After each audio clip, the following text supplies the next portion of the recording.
how's it going, everybody? It's Wednesday. It's hangout time. So we're sitting here talking about our SFB teams, and I'm like, we could be doing this live. Why are we doing this? And then I'm like, wait, it's 9:33. Oh God, we should have been live already. Ooh, look, what is that? Ooh, Bob. Fancy. I mean, I thought we were already live. That's why I fancy like that. Look at you. I fancy like that. You know? So I was sitting here bragging that I picked from the 12, and when the 412 rolls around, yeah,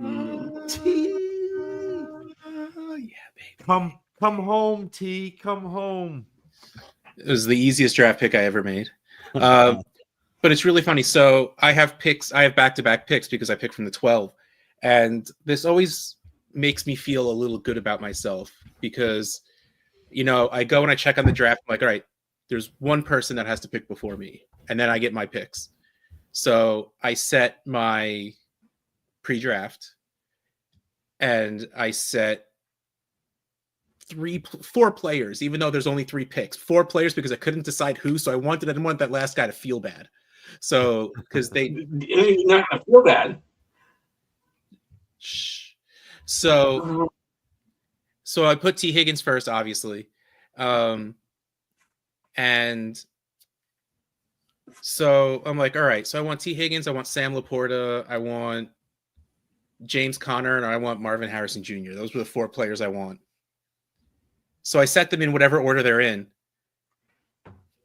The guy before me takes Sam Laporta. Yep. I'm taking T. Higgins. I knew I was going to do that. I decided to take James Conner over Marvin Harrison Jr. The guy who drafts after me, Marvin Harrison Jr. Oh, so it was perfect. So then you got Conner. Well, mine are back to back, so I took Conner already. Yeah. So, but it makes me feel good that the guys I was thinking about drafting got drafted right there, because it makes me feel like I kind of know what I'm talking about. That is nice. You started Bowers McBride. Oh my goodness! So him and Sal did. Him and Sal are in the same boat. There's about 25 people that have. Most of them are at the 12 spot, but yeah, a lot of people actually started Bowers McBride. I was watching the first round go, and like Christian McCaffrey got drafted. Joe Burrow got drafted a little earlier than I thought he would. I'm like, is this going to happen? And then I'm like, you know what? I'm not going to look anymore. I'm just going to wait to get the email that says it's my turn, because I'm going to stress myself out. Because also, I don't know what I would have done had I not gotten both of them. A couple of people in the 12 chat said that both of them went before their turn. If I didn't even get McBride, I would have no idea. Like, I would have just quit. Like, my plan from the beginning was McBride something. And part of me was thinking Christian McCaffrey, but he got drafted already. What the heck was I going to do? Part of me was thinking like maybe Jahmyr Gibbs would fall, even though he was always getting drafted in like that 7 to 9 range. He got drafted at like 9 or 10. And I was just like, oh, what am I? And then all of a sudden it's just like, so I'm on MFL. So I go and I type in the name Bowers, and I see Brock Bowers, and I read it 4 or 5 times just to make sure there's not like Blake Bowers in the league or something. Bob Bowers. Yeah, like I'm not that guy that Bowser. Yeah. Scott could have put a Bowser in there. I made so sure that was Brock Bowers, and I was just like, yes. And then of course later on I see that McBride and Bowers have the same bye week, which whatever, as long as it's not. That's a week 8 problem. Yeah. Well, so here's the thing, though, Russ. To me, I'm happy if all of my players are 1 week. I don't care, because you've only got to be in the top half to get. And so, like, let's get that out of the way, and then be loaded for bear when you come to the playoffs. And I know I talked about this a little on the podathon. I'm really frustrated because I got out of the MFL Division of Death in Boston. right? Where we had Coop, a fiasco, and Bob and Mike Fiala, and I landed in a division where I'm drafting with Coop again, Andrew Cooper, Coop A fiasco. I'm drafting with Emma Martinez, who is an absolute assassin. She has sniped me. Is she a tacit assassin? No. She's not quiet about it. She'll tell you. I haven't tipped her off on anything. Oh my goodness, she's been phenomenal. Like, so you talk about you had the Bowers McBride start. So I started off. I was in the 3-hole, and I started off with Genty. And I'm like, okay, that's a nice pick. I like that. Yeah. And I'm watching the board fall. And I'm watching the board fall. And I'm watching the board fall. And I'm within 2 picks. And McBride is still there. And I'm like, this could happen. Emma, Trey McBride. I'm like, oh. And then it comes around again. And I'm like, oh, I'm gonna get a stack here. She keeps just sniping me. But I at least have had a few texts from Coop saying, you just took my guy. So at least I feel a little bit better returning the about favor. it. Yeah. And I told Mike Fiala that I would do that to Coop. Yes. So at least I'm holding good on my promise. But I'm on the clock, like as we speak. So am I. Both of you. Yeah. So it happened. Oh, Bob's all prepared. I can't do that. I'm on MFL. I am too. That is MFL. Oh, I don't. That's weird. I don't draft you like gotta that. go to grid. So usually it's on list. You just click in the front of a grid. Color's giving me a headache. Oh, because of my position. Okay, I get it. Yeah. Bob, who you got left? Where are you going? Oh, well, I think I texted you earlier who one of these picks are. You probably did. And I thought I felt like I was gonna have to do a mic drop. Because one of these picks is going to be Chris Godwin. Oh, yeah, in the 6. Yeah.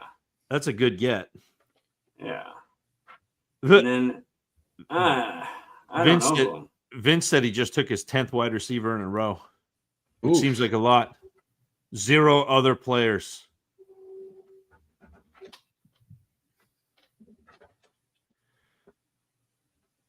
But man, I don't know what I'm gonna do. I am in a position where Caleb Johnson is still on the board. That's a good one. Yeah, in Pittsburgh. I mean, Najee had a pretty good run last year. You have to expect him to be the at least the thunder back there. And they love to do that. But then also, is Quinshon still there? No, Judkins has been gone for Jenkins 3 rounds. Just went ahead of me. We are in the beginning of the 5th, and he's still on the board. I'm kind of hoping he falls to me to the 6-12.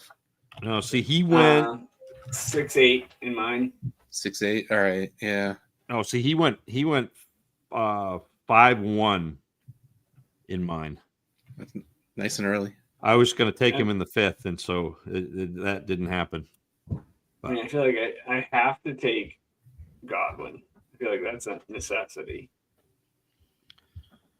Yeah, I mean, assuming health coming back from his ankle, I mean, he's to me, he's one of those guys who can be a steal in this because he'd probably be a first 2-round player if he's healthy. Mm-hmm. You know, the way with his output, especially on MFL. I say that I don't know. Maybe they're better in wide receivers are better on sleeper. I can't remember if it's. I know tight ends are better on MFL because of the target thing. Mm-hmm. Ooh, the start from Greggles. Look at that. Genty, McBride, Taylor, T, Quinshaw. Oh my goodness, Greg, that's my ideal start right there. I mean, I'm like, part of me says Hawkinson. Yeah. Thinking he might get some targets. Jonathan Taylor went at the 204 in mine. Aaron I thought I was going Jones. to get Aaron Jones. eh, No. Yeah, Taylor went 205 in mine. like I really thought I'd have a chance at him at the 301. I ended up with Josh Jacobs. I'm not sad about that. Yeah. Taylor is one of those sneaky, like, he's going to get all of the everything this year, I think. Like, and if Daniel Jones actually starts, he'll get all the touchdowns too. Yeah. Like, I have Jonathan Taylor on a couple of dynasty teams, but I was really hoping to get him here. But yeah, other people clearly had the same thought I did. Yeah, I kind of wish I had taken him. Kevin wants you to take Hawk. Yeah, I kind of wish I had taken Jonathan Taylor over Jefferson, but I went Hurts Jefferson. I figured then I could just start ripping off running backs. Man, I just don't know. I don't know. And then part of me wants to try. Do I grab another quarterback here? I don't know. We're in this. We got a lot of quarterbacks off the board. I mean, if there's players like Godwin and Hawk still available, I don't really think you look at quarterbacks yet. Yeah, I think Godwin's for sure. It's like it's either Hawk, Pachenko. I mean, I'm not a Pacheco guy. No, he's fine, but not. Tyrone Tracy, Javonte Williams. I gotta tell you, like Ridley. I'm debating between taking the running back and taking Goff at quarterback there. Because again, not great points, but you're talking, low to mid 20s for points. It's gonna be super solid every week. Like every week. Jordan Love.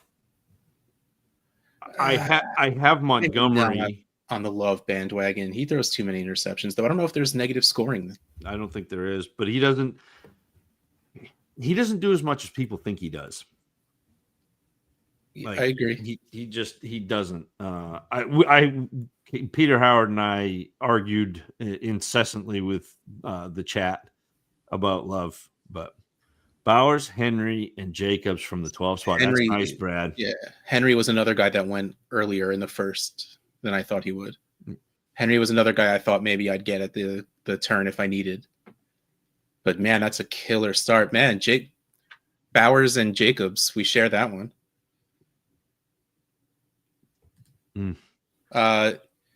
There is technically, they just opened up, if you're in an MFL league, they opened up group league chats on the Discord. Yeah, they haven't really told anyone about it, but they're there if you want to go to the join rooms. It's an effective way to get it done. Don't tell anyone, but open them up. It happened today on a whim. Like really what it was. Like, so all the MFL teams now technically do have a chat on the Fantasy Cares Discord.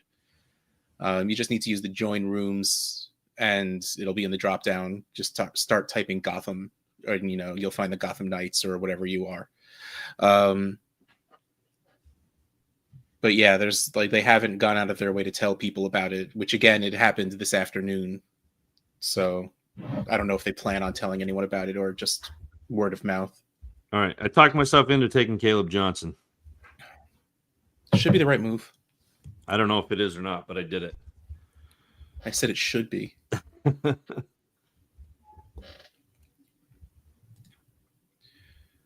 Adam C's first 6 rounds were Gibbs, Kyron. Oof. Yeah, that's nice. Gibbs, Kyron Hall, Cook, Kyler. Travis Hunter? Travis Hunter went in the second in mine. Oh, see, that was another Hema for us, but he was later. He was I'll find him. I know she took him. 405. Even that's still pretty good. I think if he were around at the 501, I may have taken him instead of James Conner. But Yeah. like that's the earliest I think I would do it. But Connor, you've got your dynasty mindset, so Connor feels like a bad pick. Oh no, it doesn't at all. But like Connor's a great pick. I know, but like the stability of Connor or the upside of what Travis Hunter could be. I'm really nervous about the upside of Hunter. Well, yeah. Like I don't think he's going to be like the first overall player because he's getting so many stats on both sides. But if he's a good cornerback, he's not going to get IDP stats because they won't throw at him. Yeah. What about Najee? I mean, Najee's what happens to Omari and Hampton. That's a one of those weird backfields. Yeah, it's way too early for Najee. I know. But because of Najee last year, that was my pick with Caleb Johnson because Najee was, 25, 26 points a game. Yeah. So if I can get mid 20s out of a 7th round running back, I'm feeling good about it. But it's interesting, like the Hunter thing, it's a lot like, to me, what happened last year with Shaheed, where like if everything breaks right, that's a great pick. It doesn't matter where you pick him, that's a great pick. If it doesn't break right, then you spend an early pick on a later round production. So it's definitely a gamble, and you have to do that in the Scott Fish Bowl. Like you have to gamble. It's 5,000 people, but it makes me struggle with that. Yeah, and Joe asks, what if he's a wide receiver 2 that gets enough defensive points to bump him into a low end wide receiver 1? Like, yeah, that's reasonable, but again, he's going to have to see a lot of targets, which means that he's going to be playing a lot of offensive snaps, which probably limits his defensive snaps, especially in year 1. But like the way I think about it is it's like he's like a mediocre rushing quarterback where you get okay points out of the quarterbacking, but you get that solid 3 or 4 extra points because of the feet, where I think like that's what I think like the rushing is really his defense, where like you hope that he's that solid low-end wide receiver 2, but those extra 3-4 points per game for IDP stats will boost him up to that high-end wide receiver 2. Like I don't expect him to be like a league winner or anything, right? But I think like he could be insanely solid, and again, that's why I would take him in the 5th or 6th, not in the 2nd, because I don't think he's a league winner. Right. Are these Najee fireworks injury rumors true, or have they been debunked? I have not even heard about Najee getting injured and pulling a Jason Pierre-Paul. No, I have not heard that either. It's not like 3 times.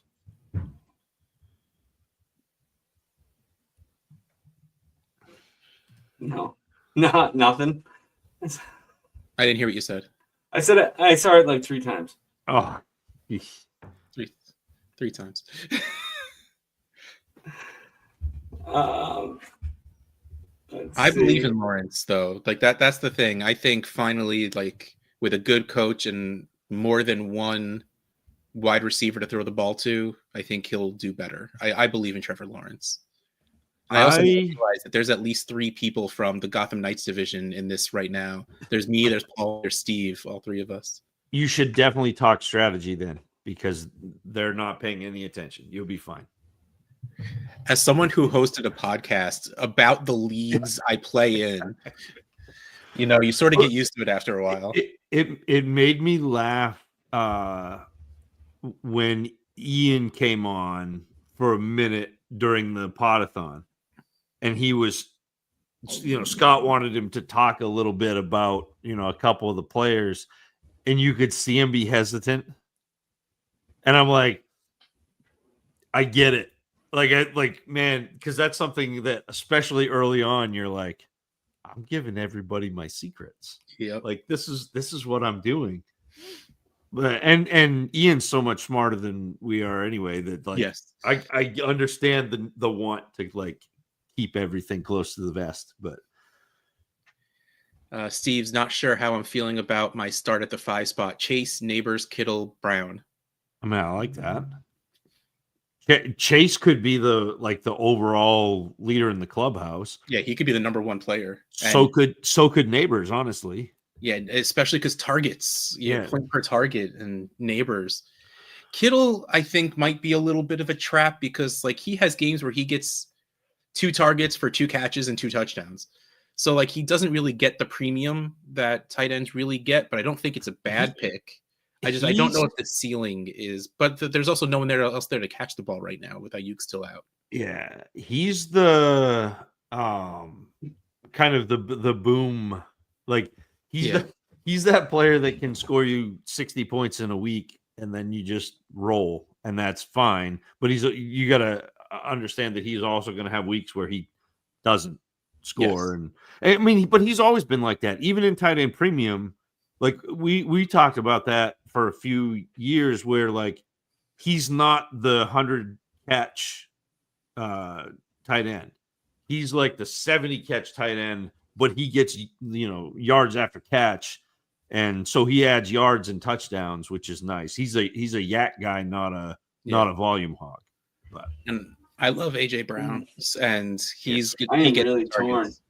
I'm torn between Goff and Hawk. Go get some gelato. Zach's old answer of go get gelato, pay with cash. When you get a coin back, flip it. And then you have gelato, even if you make a bad decision. Well, I mean, it's a good decision. I've got like 3 or 4 Ben & Jerry's to choose from. Does that work? It does. Sorry, go ahead. No, I'm trying to I think I would probably take Goff in that, with those 2 options presented. Just because it's volume, and not that Hawk can't command that volume, but that's going to be a tough offense to. Anthony Richardson's pretty. Richardson is interesting because if he starts, he scores tons. Yes. But does he do enough to? I don't have the guts. Starting. No, well, certainly not yet. I mean, that's another 2 rounds for me. I mean, this is the 7th round, so yeah, that's what I'm saying. But if you peek into the 9th, all of a sudden, that's where I took Fields last year. Fields going in the 4th this year. This year, yeah, well, because he's starting. But I looked very intelligent for 6 weeks when I took Fields in the 9th or 10th, and then I looked like a dummy afterwards, and I was because I drafted Russell Wilson, so we had a very conflicting. It was we hopes on that one. Yep. Jets fan 123. My start from the 12 spot: McBride, CMC, Nico, Higgins, Hubbard. Oh, nice. That's not your start from the 12. That's mine. Oh, hold on. Let me pull this down. Hubbard went right before me in one of my picks, and right before my 4th and 5th, where I took Higgins and Connor. I would have definitely considered Chuba if he were there. So I think that's a really good pick. Throw your team back up. I have a question. So you went Godwin, Goff. Nice. Mixon, that's a great pick. I can't get behind Kenneth Walker. I can't do it. Well, so J's that was and then G's. That was going to be my question, because I took Kenneth Walker over Chuba Hubbard. They went back to back, and I really, really debated that for a long time. I don't know.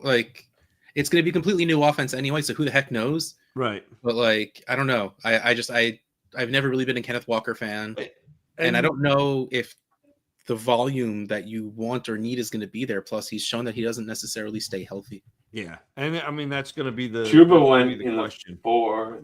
Yeah, went 407, and I took Walker 412. And I'm seeing this. I'm in the 3rd when I took Walker, and then Chuba went. I was kind of getting greedy where I was like, I hope that if I take Walker, Chuba, McConkey, or Tyreek Hill fall. And as soon as I took Walker, it went Hubbard, Kittle, McConkey, Hill. And I was like, oh, whoops. I was like, there's no way three of my players can go in 4 picks, can they? I went Mixon over Higgins.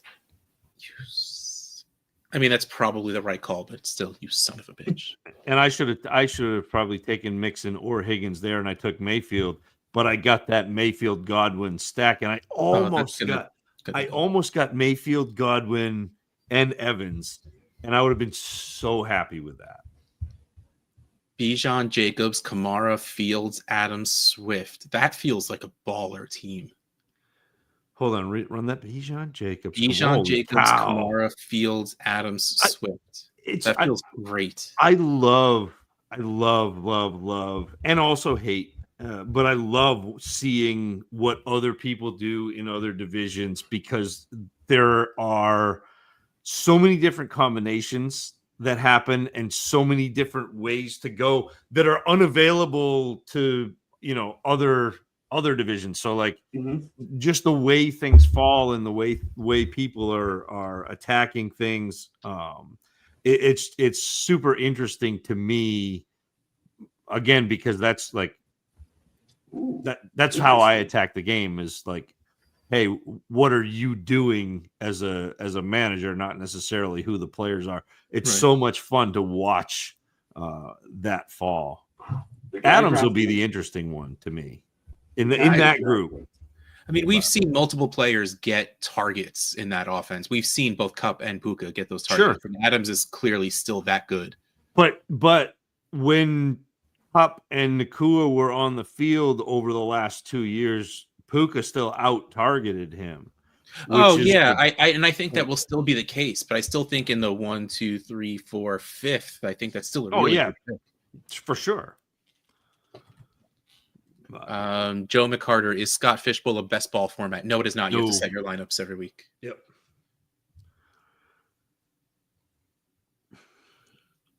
Lamar, Jacobs, Hall, Chase Brown, Judkins, Adams, Nix, ETN. Well, I'm scrolling. Calm down. All right. Sorry. Touchdown and Familia. Ian's favorite is Nico Collins. Is Nico a volume play, though? I feel like Nico is... He might be. He might be the only guy. The only guy being thrown at there.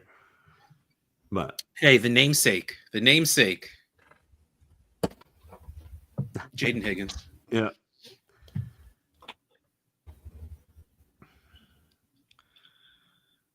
Oh, Coop got Evan Ingram this year. So nobody whispered in his ear. Yeah, he finally did. Mel took Kittle in the 3rd. I'm telling you, he's going to do really well, I'm sure. Yeah. Oh, yeah. But he pitches backwards. Like it's not going to be the big volume. It's going to be the big yards after catch and touchdowns because that's what Kittle does. Yeah. Oh, so Chuck was trying to decide between Sutton and Tony Pollard. I voted for Sutton. Yeah, I like that.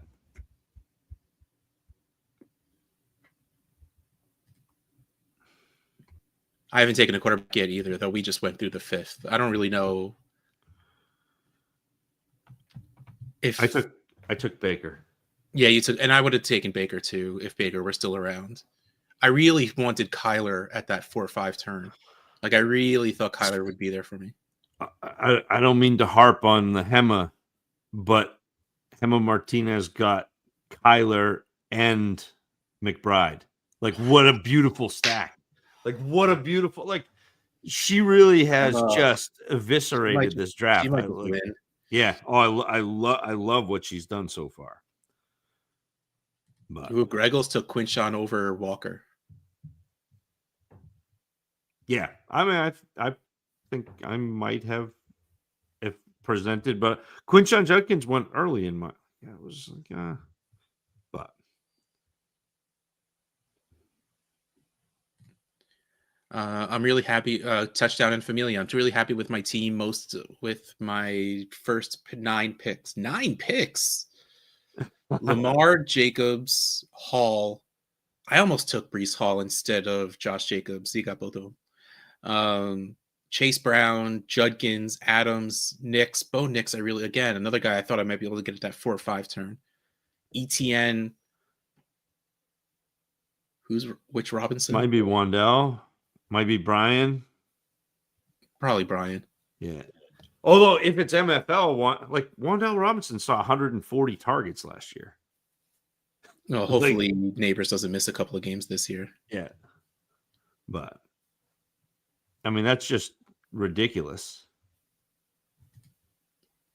Greg Eckert, Bijan, Henry, Hall, Cook, Juggins, Caleb Williams. That is baller. Yeah. Man, there's some really good teams. Ugh, I was feeling better about my team until we started listening to these people.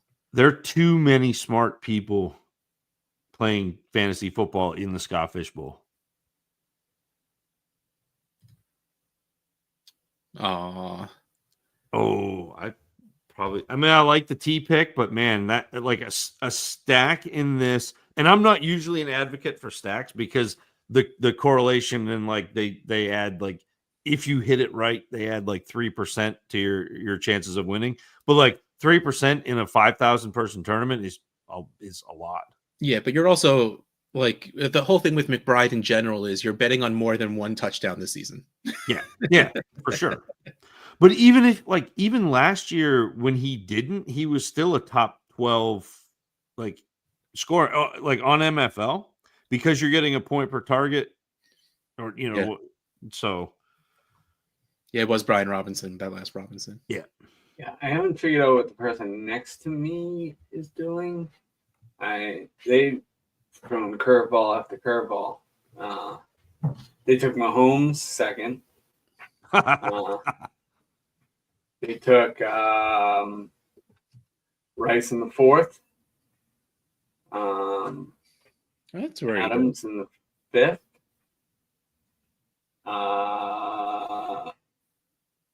And then they just took Brian Robinson after Goff.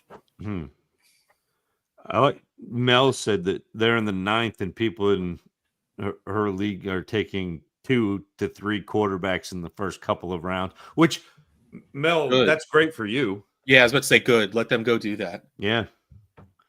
Like after the first like 3 or 4 quarterbacks, like it's 4 rounds before quarterbacks are. I mean, that's why I went Hurts. I mean, at the 112, I'm like, and Hurts is still there. Yeah.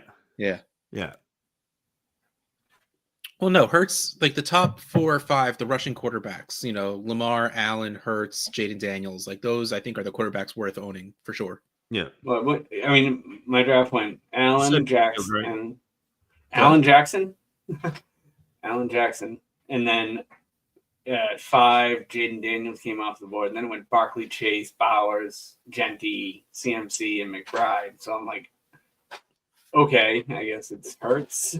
Yeah. But then Mahomes and Burrow were the next 2 off. Wow, Vince started Daniels and Hurts. That's going to be solid. That hurts. That hurts a lot.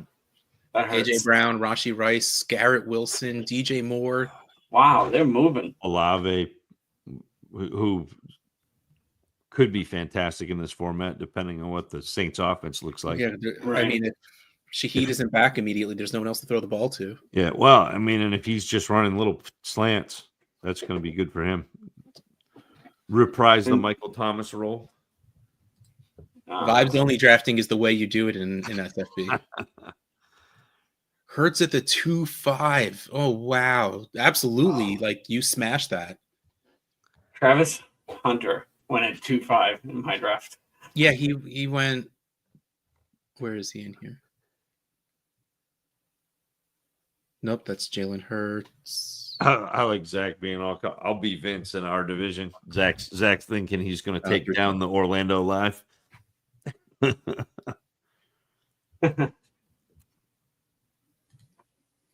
My first QB was 13-1. Stafford followed by Russ at 14-12.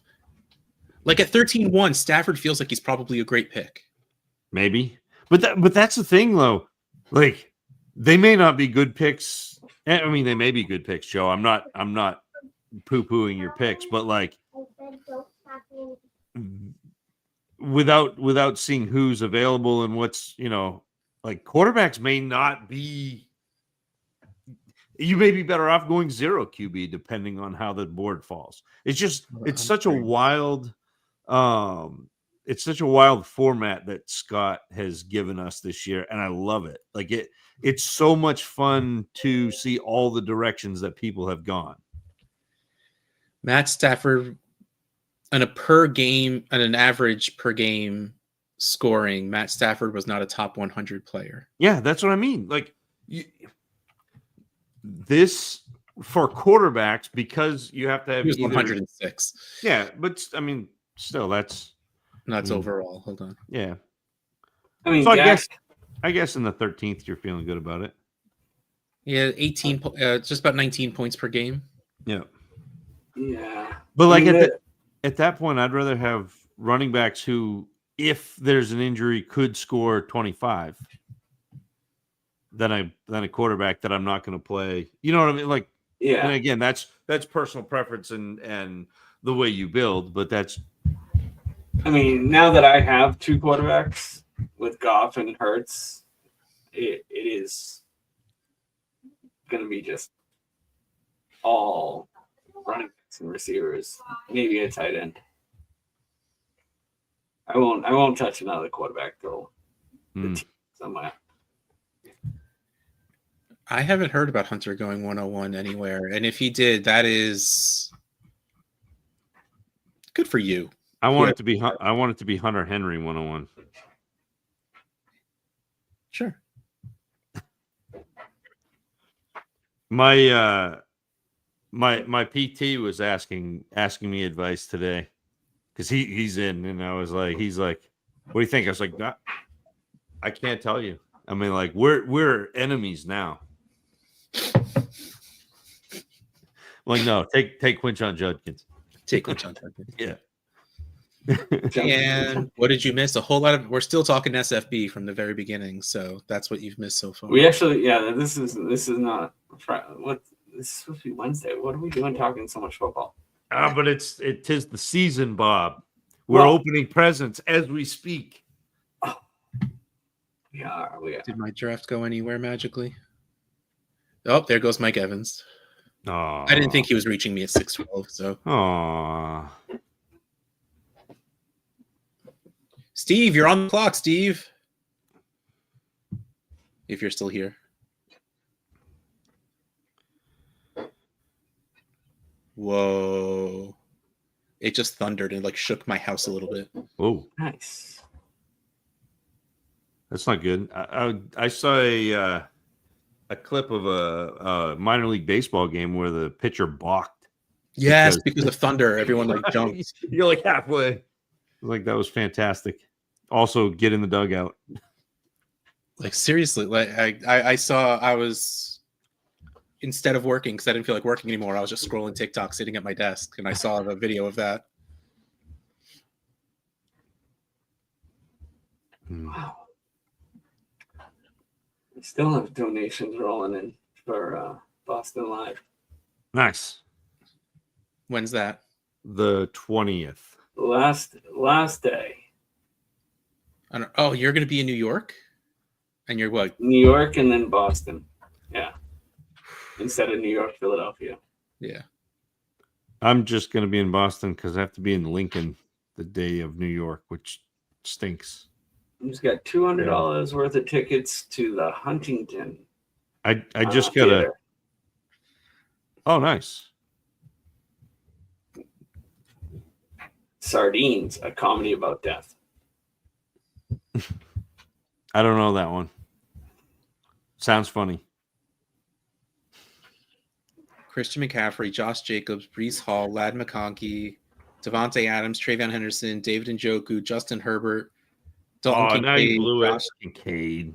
What are you doing? Yeah, Kincaid. I can't get behind Kincaid. Josh Downs might be good though. Like, I think if Daniel Jones starts, Josh Downs might be really good. Yeah. Maybe. I think he could be. Mooney's sneaky. And Gesicki is athletic. That was a parody I did way back. Is there anybody in the chat that's going to the Boston Live? Do you want me to jump in the chat? Here. I just wanted to tease a couple of prizes we got. Are you going to Boston Live? Me? Yes. Yeah. I'm going to drive from Lincoln to Boston. Wow. I'm going to stop here for about 3 hours and sleep. And then drive to Boston. Just come to my house if you want. And sleep. I mean, it would be 6 hours from Lincoln to your house, or it's 3 hours to my house, and I'm going to stop at my house and sleep and then drive. Sounds good. Yeah. No, I still have the, what was it? A rose at dawn broke by lunch or broke by noon. I get my nails done every other week, so this coming weekend, and I'm going to probably do my Fantasy Cares Blue. Nice. Because of the live drafts. You know, we're inside of 30 days to the expo. So I guess Judkins definitely isn't making it to me. Oh. Yep, there it is. Quinshon Judkins, 508 by Steve. Good move, Steve. Sorry, move, Russ. Steve. I think he's so good. Yeah, you can't be in a division with anyone that is in the chat. That wouldn't work. There's two people in this chat are in my division. I've got a running text message with people in my division.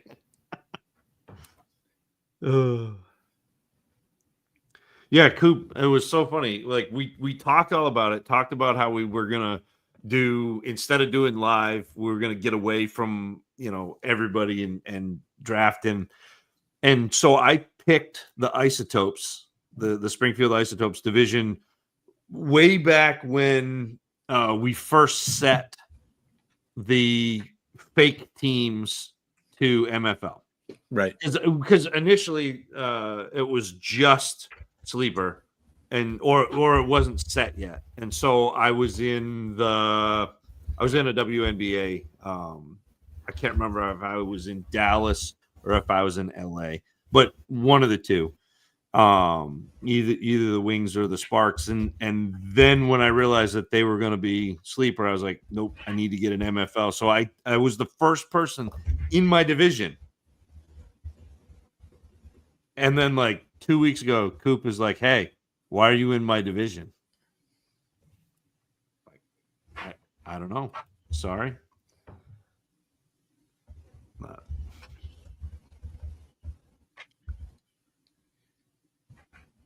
I love this. The both sides of the argument in two sentences. Kincaid is potentially great with one of the worst wide receiver rooms, but he could also be crap. But it's also been that same story for the last 2 years, and you choose your own adventure. When he came out, we had this conversation when he came out. That was the Laporta, and I like Tucker Kraft in that class. Both better than Kincaid. Yeah. I don't feel too bad about those calls. Nope.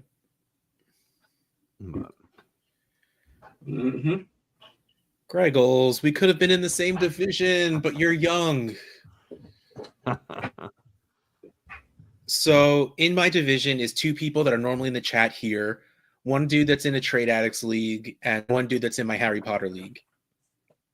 Nice. So my division is filled with people I know. That's fun.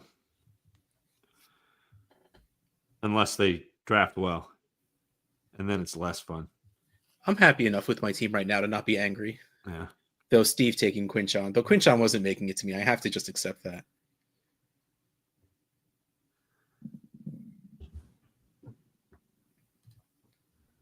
Is Charch in your league? In your division? No, he was last year though.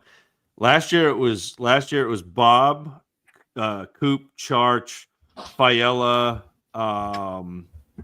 George.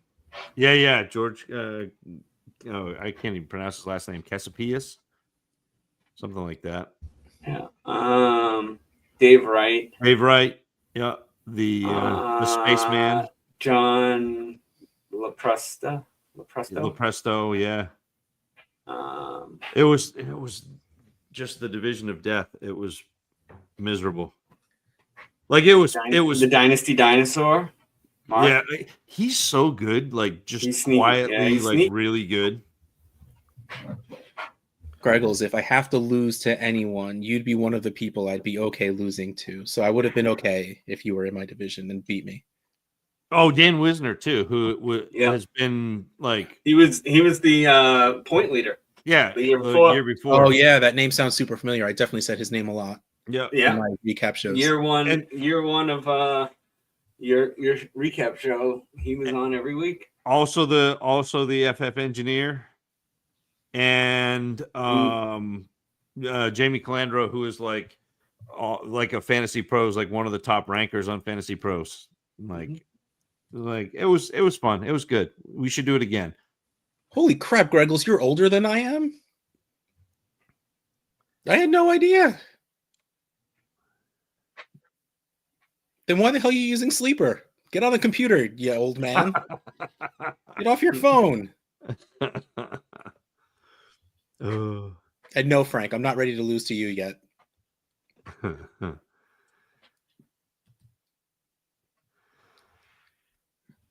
Is Frank in a bunch of the TA leagues yet? Like what's going on? Yes, Frank is in at least 3 or 4 of them right now. How come he's not in TA 11? Let's go. I don't think we had any openings in TA 11. I think we may have had full carryover. No, didn't we pick up somebody? Maybe we didn't. We may have, but I don't remember. But I definitely added Frank into at least 3 other ones. Yeah. I feel like maybe Home League Joe is a new addition, but yes. That's a new person. Yeah. I didn't recognize the name, so that. Ugh, come on, Julian, pick already. So 18 other people can pick, so it could be my turn. I don't make another pick till Friday. Yeah, I'm not picking tonight. That's for sure. Yeah. I might. I've got 4 picks in between. There's 3 Savannah Bananas in the chat. Nice. Ooh, and they're just following. They're waiting to see. Another thing that constantly scrolls across my TikToks is the Savannah Banana. They're so entertaining. Plus, there's one guy on there that's a really big One Piece fan, and he does a lot of One Piece celebrations. So that always ends up because One Piece is all over my TikTok as well because I watch that. So, well, Doug Flutie wouldn't come off the mound. I heard he was supposed to pitch 1 pitch, and he went like 8 pitches or something. I don't blame him. Once you're out there, I mean, that's maybe my favorite place in the entire world to be. Yeah, it looked like he might have had some rotator cuff surgery. It wasn't coming out so clean. No, I didn't get tickets to Fenway. I didn't get those. We went when they were in Portland, Maine last year, but now they're playing big enough venues. I mean, they're drawing. They're selling out football stadiums. Like they're selling out 60, 70,000 seats. That's wild. Again, I'm pretty sure I've told the story on this show before, but I'll tell it again anyway. My old friend Mike Sipes, who used to host the Dynasty Trades HQ, he turned 50 a couple of years ago, and he would keep saying, "Age is just a number. I might be 50, but I feel like I'm 20." And my snarky response would always be, "That's funny. I've been feeling like I was 50 ever since I was 20." So, I mean, I'm 43, which I don't know if you call that young or not, but I don't necessarily feel 43. Take that however you want. To me, it's been inversely proportional to the number of knees I have. The fewer knees, the older I feel. The fewer original tendons you have. Yeah. Well, I mean, they're all original. They're just held together with chicken wire now. There's already someone in my group on auto draft. Oh no. Oof.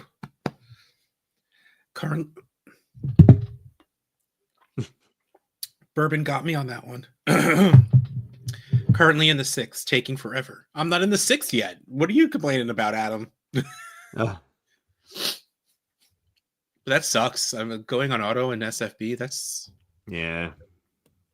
They can get off if they do a pick, right? Like if you put one in your Pre-draft. queue pre-draft, does that take them off automatically? I don't know if it takes you off auto draft, but you still get the players. It's at least the way you get your players. Yeah. Oh, I knew that, but I thought that there was a way to, maybe not. Maybe I'm making that up. But Messing around. You don't have to be sorry.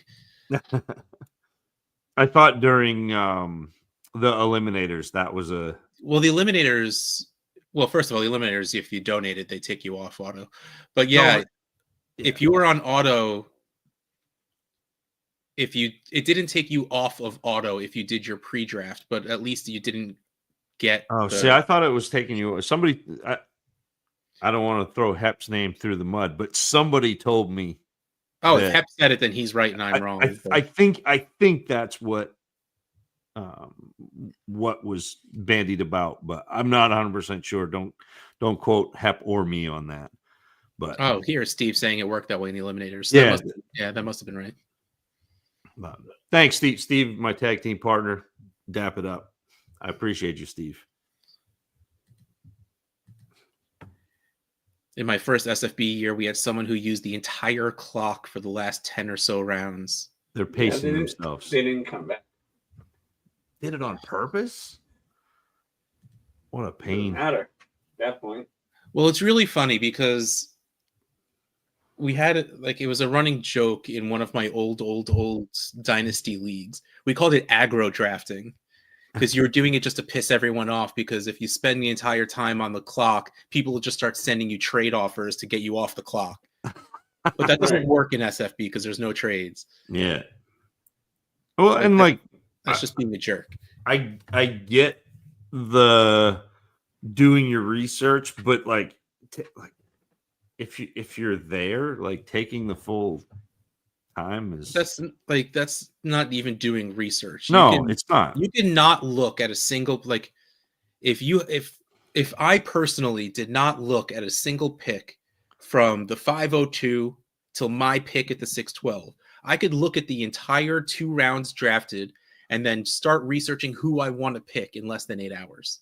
Yeah, I think the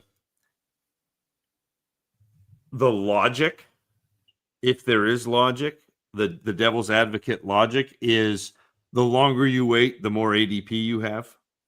The more ADP, the more chance there's going to be some news. But really, but it doesn't actually. Yeah, that's not the spirit of what we're doing necessarily. But yeah, that's definitely for sure. Speaking of tag team, is Scott going to do that again this year? Brittany Foxworth and I slayed that last year. For the wrestling, I believe so. I think that's definitely was meant to be a going forward kind of thing. Yeah, I think we've kind of discussed this off air, on air, but the contests are always fun and they're always a hit, and they've been positive for Fantasy Cares and donations, which is the kind of the overarching point is we're doing some good, which is fun. And so the world needs to spread out, because March Madness, Masters, WrestleMania, it's all in March and April. It's all right there, just well, but at least it's not pushed up against the actual fishbowl, because I feel like we got a lot going on leading up to July and August. So just give me something in May and June to happen. It doesn't need to all happen at once. Frank says it's a great shirt. Thank you. It's a Bob design, but kind of a collaboration with my input with the fish hook. So it was a tag team effort, but he did amazing on it. Yes, I also own that shirt. I like that one. I literally wear a Scott Fishbowl or a Fantasy Care shirt every single day to work. It's become a game where people try to guess, what it is, or people are like, "Oh, I didn't even realize that wasn't, the Red Sox or the Expos," or AC/DC or whatever it is that you're. Yeah, I have very, very we caught me on one day that I randomly don't have an SFB shirt on. I got to figure out what I'm packing for Orlando because I'm leaving Friday morning. Oh, I didn't even have to think about it. I just grabbed the first 5 T-shirts, and they all happen to be SFB shirts. Well, I mean, all my shirts. I got 50 something SFB shirts, so it's going to be an SFB shirt. But I just got the Orlando, which I'll probably wear to the draft because everybody needs to be the guy who wears the shirt of the band they're going to see. But yeah.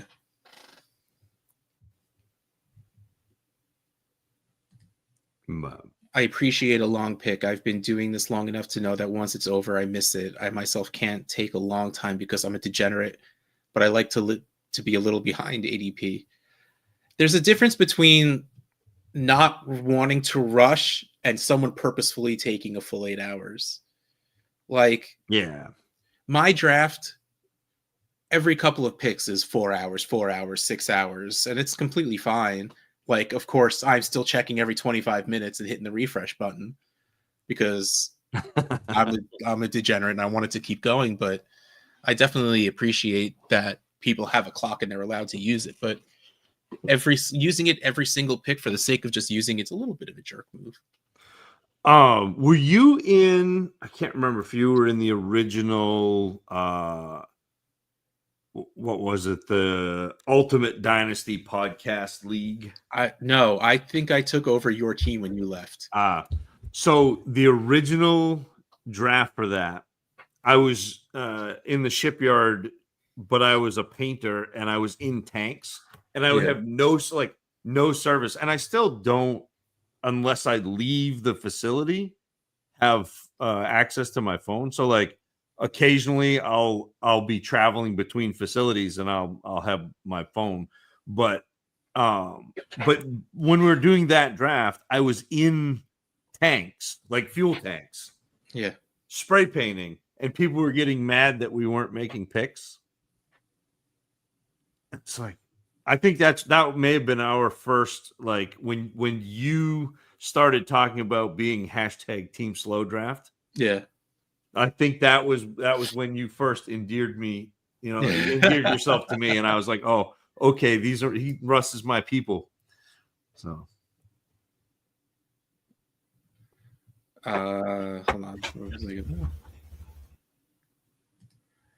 Yeah, someone before was saying that they took the entire clock for the last 10 picks. People absolutely take their full 8 hours just to take their full 8 hours because they think they're being funny or something. I don't know.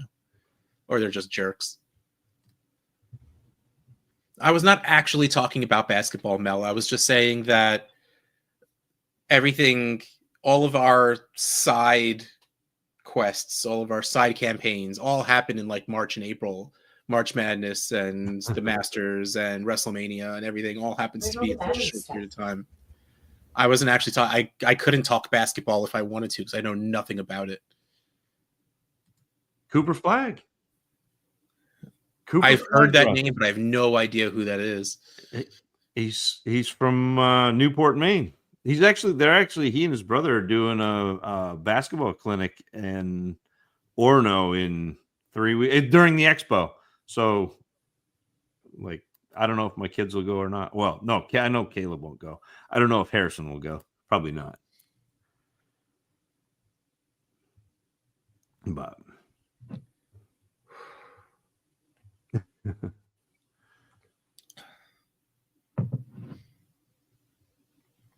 so so it's been a full hour of talking fantasy football. We can go off for a second. Yes. So I was driving the other day and I'm driving down a street and there was traffic everywhere. It's just one lane in each direction. And someone who I guess got tired of waiting as I'm driving just pulls in front of me, makes a left-hand turn onto the road in front of me to the point where I have to slam on my brakes and swerve onto the grass. Thankfully, there was grass, on the side. So I didn't hit this car. But what it really occurred to me at that point was we need like a timeout system in driving, like because this person got to just drive on with the rest of their day like nothing ever happened. It's like, screw you. You should have to sit on the side of the road for 2 minutes and think about what you've done. Penalty box. You want a penalty box? Yes, I want a driving penalty box. I thought that's what the jug handles were for. No, that is because we don't make left-hand turns. Oh. Is that a Disney bubble blower? Yeah, they're leaving in the morning. So. But hold on, Bob has a. Are you gonna regale us with the story? Oh, it's interesting. So, we had some insects flying in and out of the roof of the house. So I called my exterminator that I have on call. You pay the yearly fee and you get all the pests covered, right? I mean, some people in the city don't know what that is, but he comes out and they're honeybees. They're not allowed to kill them. Yeah. You have to remove them. So you got to find the queen. There is 30,000 to 100,000 honeybees in my roof. What? Say that one more time. There is 30,000 to 100,000 honeybees in my roof. Did any of them get into the SFB? Two. Yeah, that's nice. So you're going to end up needing to like call a beekeeper that's going to show up in like a suit with the smoke guns and the. They ran a scope into my roof to see where the hive is and how they're going to be able to attack it. First, they were going to go through the playroom and go straight in from the inside of the house. And they take a vacuum and they suck them all up and then remove the honey and take them somewhere. But on second thought, because of the way that this structure is built, they are going to open it up from the outside now. So he doesn't know how big of a section he's going to take because he only saw part of it with the scope. So they're literally going to take a piece of your house off to get these bees? They're going to cut. They're going to be wearing beekeeper suits. Oh, dude. Cut open my roof, take down the parts of the roof, and start sucking up the bees. Yeah. Oh, yeah. No. He's going to sell the bees and sell all that. And I'm going to try to steal some of the honey. My father, that was the first thing my father said to me is make sure you grab some of the honeycombs. Bring a piece of toast up there with you. Just with the bees. I think I'll have him bring it to me when it's empty. You just have to reach in, Bob, and find the queen. They start swarming too. No, I know. So so that's why you saw Amanda walking behind me constantly because she literally just got back from DC a few hours ago for Children's Congress, and she was a celebrity handler. Oh yeah, that's right. Is she allowed to say who she was handling? Oh yeah, I sent it. Didn't I send it? Oh no, I sent it to Sal. That's why. It was a supermodel. Bambi. I'm not going to know it anyway. She's from New York. Oh, she lives in New York. Not from New York. Lives in New York. Let's see. Who is it? It is Bambi. Bambi Northwood Blythe. I only know Bambi the deer. Yeah, I was about to say, it doesn't matter what you say. I'm not going to actually know. Yeah, there was no chance I would know either. Hey, Scott. What's going on, guys? You're looking at it. And Karan Butler was one of them as well. I just got back from a baseball game, Zach. How'd that go? So, my son's team, Ian's team, scored 5 runs in the top of the first. Yep. The other team scored 4 runs in the bottom of the first. Then none for our team. Then 2 for our team. It was 6-5 for a while, for a few innings. And in the final inning, or, the bottom of the, I don't know, 5th or whatever, bottom of the 5th, the other team goes up 15-6. We think we're done. Yeah. We think we're done. Bottom of the 5th. Run after run after run. I think I texted Russ at like 15-10 or 15-12. Yeah. 15-13, bases loaded, Ian up, 1 out, strikes out looking. Oh, he was so pissed. Oh, no. The next guy knocked in another run to make it 15-13, but that's where it ended. Oh, man. But Cool. not often do you see 9 runs in the first, and I believe what was it? 9 plus 17 runs in the 5th. That's wild. The 2 teams. That's wild. Yeah. That's man. Yeah, it was crazy because I think the first batter was the first out. So like it was 1 out, bottom of the, like a 1 out rally for 8 runs to. That's wild. Bring it close. Huh. That's wild. Yeah. That stinks that they didn't get there, but I mean, with the bases loaded and just 1 out, I was like, this is gonna happen. And yeah. It sounds so.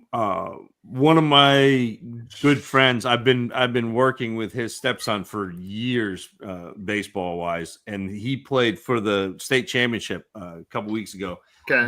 They were down by 5 with 2 outs in the last inning, and they were the away team, so the other team had a chance to come back. But so they're down 5. They ended up scoring 5 runs to tie it. They have runners on first and second, and the kid is up and he swings at like it's like the second strike, and it's in the dirt, and the kid on second thought it got by the catcher, and it didn't. Okay. So the catcher comes up, so the kid stops, goes back to second. The runner on first didn't realize that the runner on second had stopped, so he goes to second. Oh no! So then they get the kid on first in a pickle. Right. The runner from second scores before they tag the kid out, and so they win on a base running mistake. Oh, wow.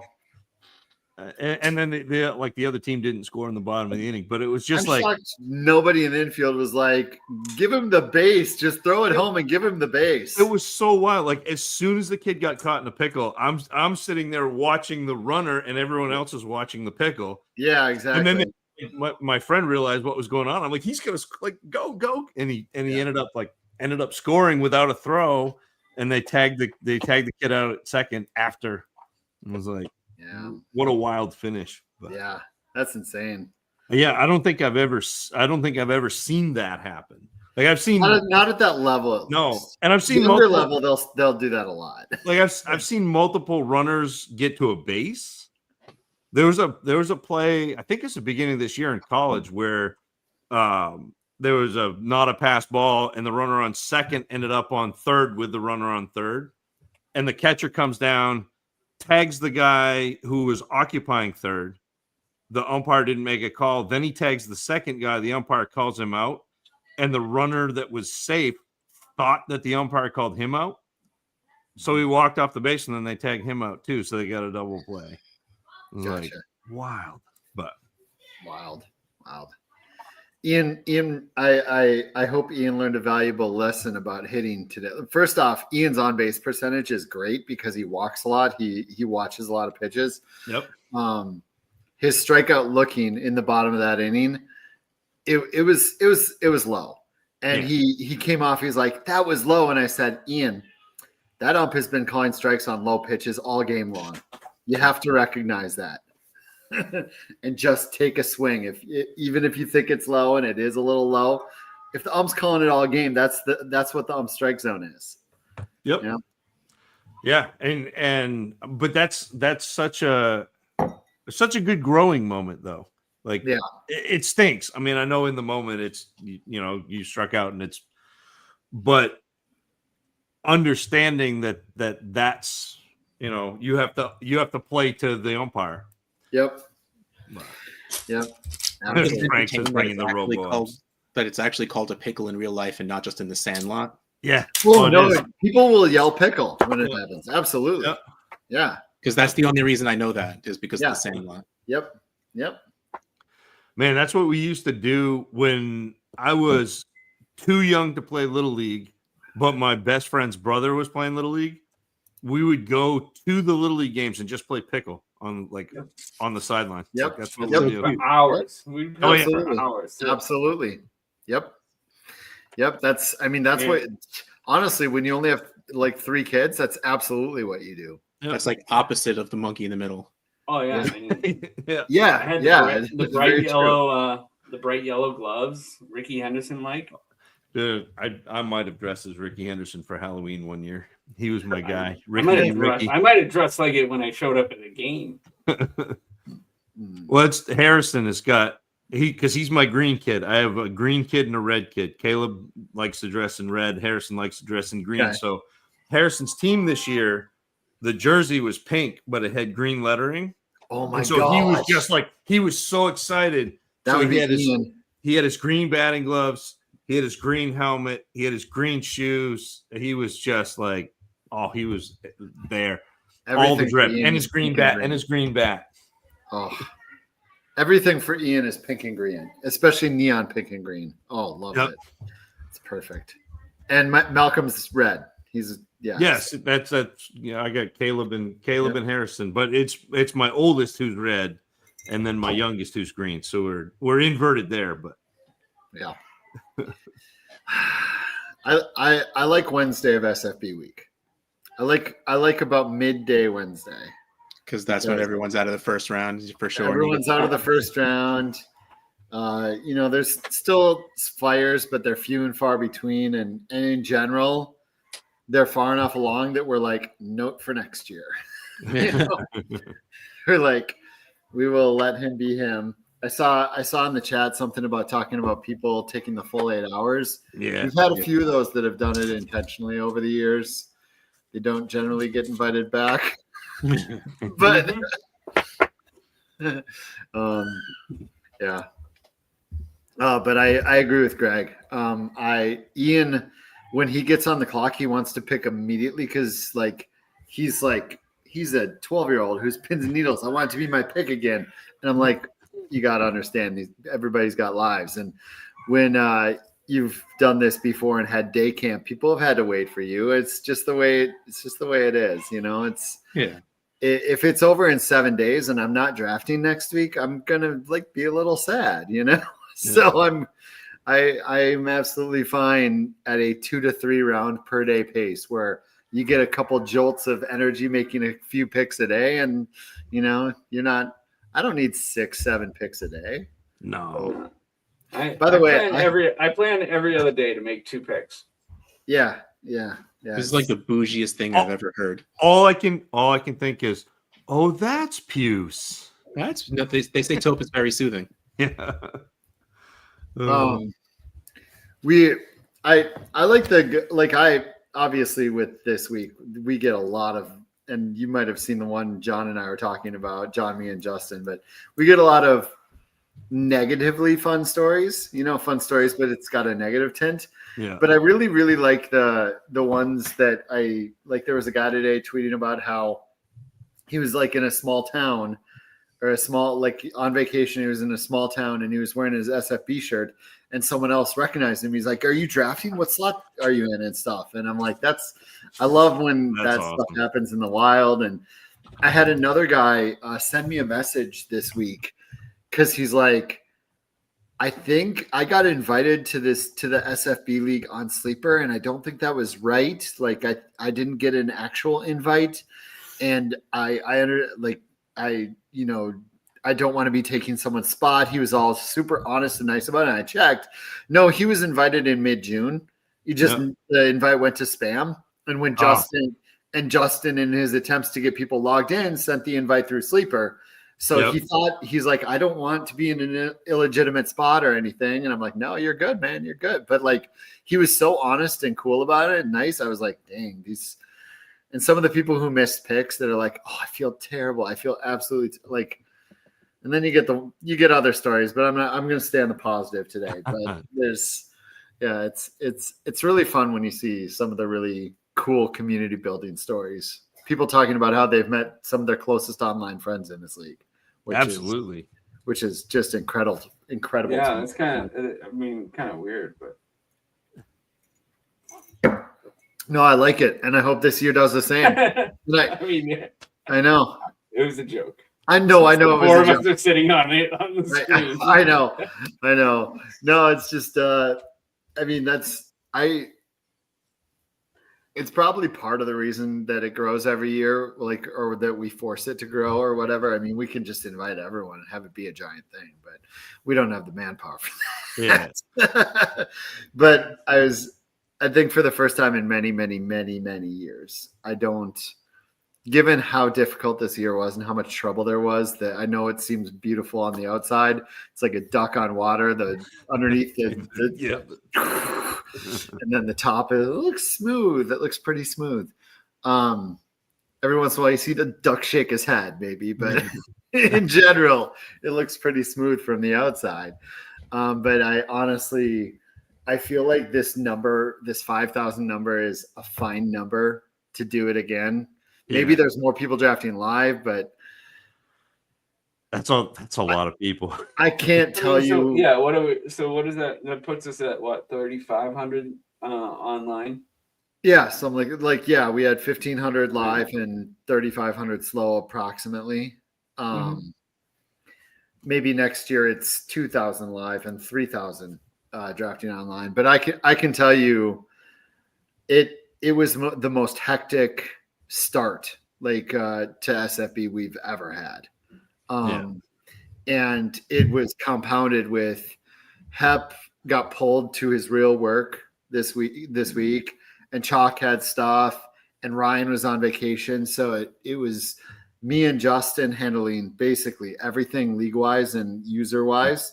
And Justin, honestly, I feel like SFB falls apart this year without Justin. I don't even know how to thank him enough for the amount he put in and the amount and our brains must work similarly, because the way he was organized allowed me to match it. And we never stepped on each other's toes, and it was just natural. It wasn't, we didn't have to explain to each other. We're just yep, we figured out what each is doing. And it was a lot. Yeah. But it was good. I don't remember seeing a vacation request across my desk from Ryan. I definitely would have rejected that at this time of year.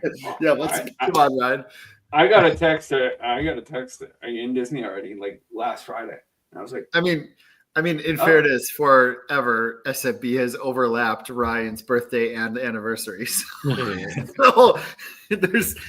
It is a little bit of an issue. I mean, you'd think he would have the decency to move it, Yeah. Oh, yeah. And Bosch too. John with the lives, man. He is absolutely crushed it this year. The rate he gets things replaced and fixed up when there's issues, and those are generally pretty urgent issues, especially when they happen day off. It's just an incredible job this year. This team is just unreal. Can't say nice enough things. Zach putting out his yearly night before. That's easy, and that's a I love doing that. I did that even before I was in the fishbowl. But yeah, you did. You've been doing that for a very long time. Long time. 480. So mine is, and I would recommend this to anyone. It's Siesta Key rum, which is kind of a sweeter rum. It's you can find it everywhere. It's a pretty cheap rum, but it's a nice sweet spiced rum. And then it's Diet Dr. Pepper. It's just a little bit of light cherry Dr. Pepper flavor to it, The sand at Siesta Key is actually the only sand I can manage.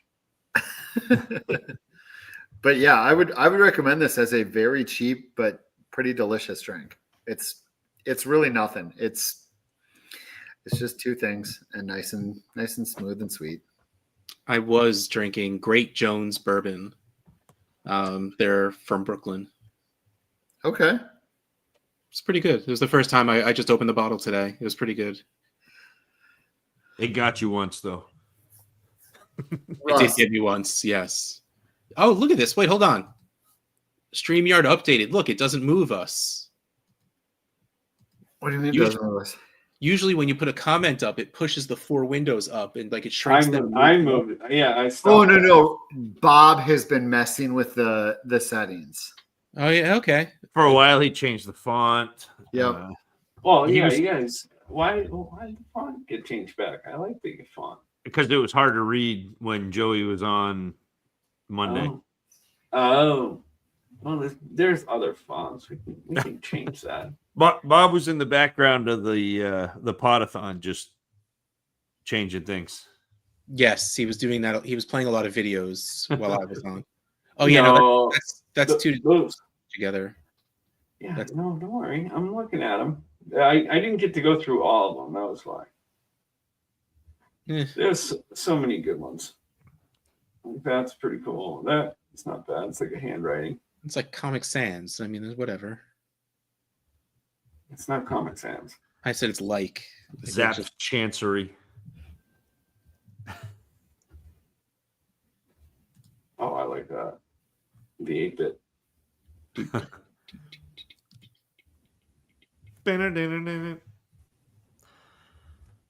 There was a guy at work today wearing a Nintendo 64 shirt. Walter Turncoat. He walked down the hall at me, and I went ding ding ding ding ding ding ding ding ding ding ding ding ding ding ding ding. Yeah. I wanted to like go after him like slappers only, but yeah. I used to work at a GameStop, and in the mall near me, and in the mall there was another video game store that was owned by the same company. Completely blanking on what the other store's name was, but I'm working one day, and it was a little slow, and so we're just sitting behind the counter doing whatever. The phone rings. Thanks for calling GameStop. Where this and that and this and that, and the other line just goes, do do do do do do, and hangs up. I go, it wasn't Funkoland. There actually was also a Funkoland in the mall, but it was not Funkoland. EB Games, maybe it was. Russ, did you know that we have the ability to mute other people now?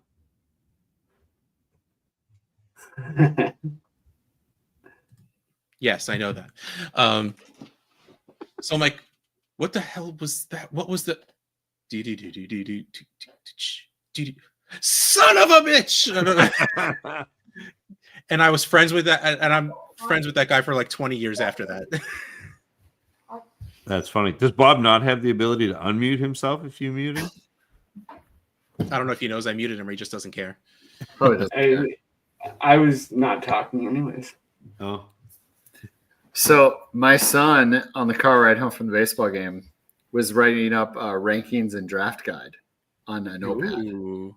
Nice. I'm like, you should actually put this together so we can put it out there. He should. I think people would eat that up. I can retire. He can do all the. It's not college one. He was doing fantasy for this year. You know. Oh wow.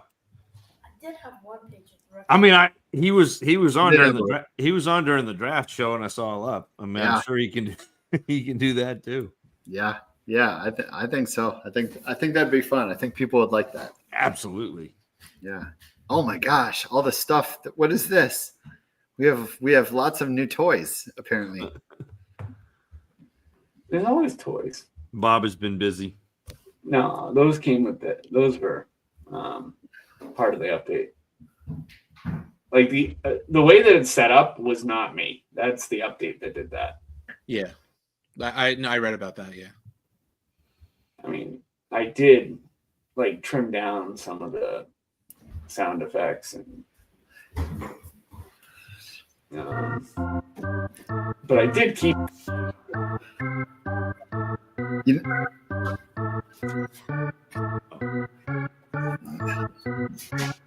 Nice. Wait a second. Got to the good part. Took away the We charge. didn't charge. I mean, and we added some video clips too. Those were very important. Never gonna give you up, never gonna let you down, never gonna run around and desert you.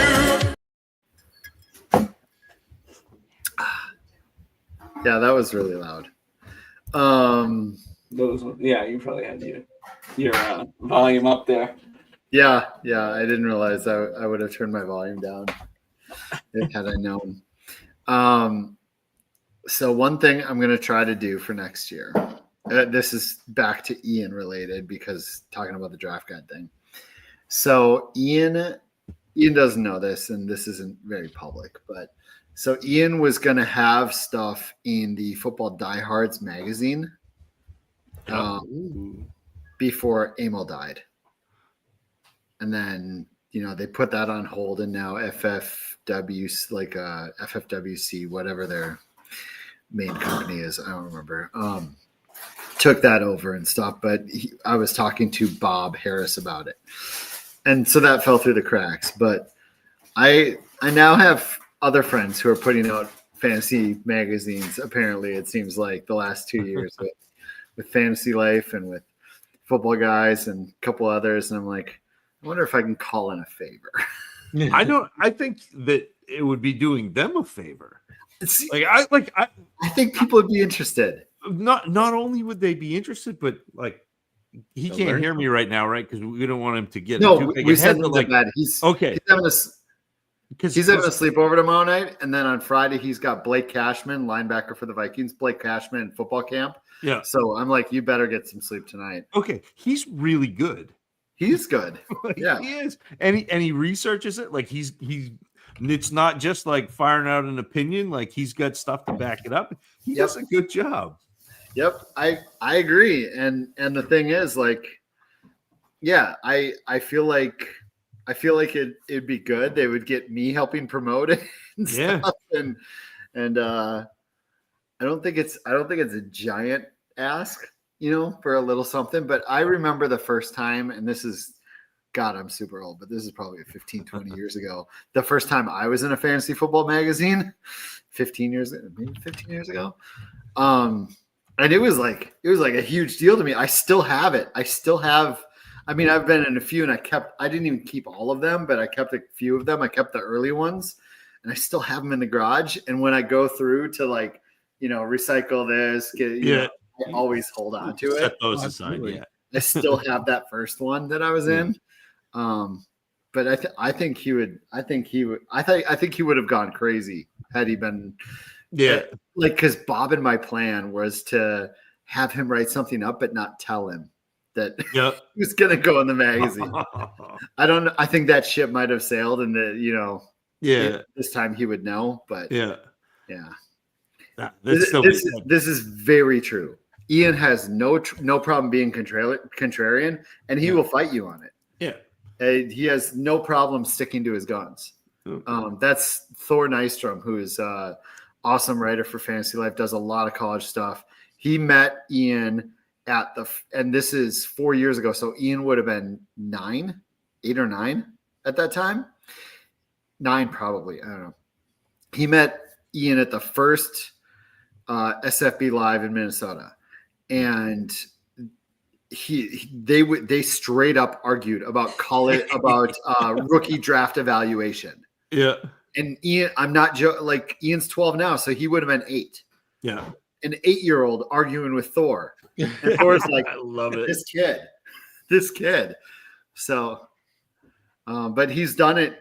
He's done it multiple years. Greg. Absolutely. Maybe it was 12. Maybe it was not.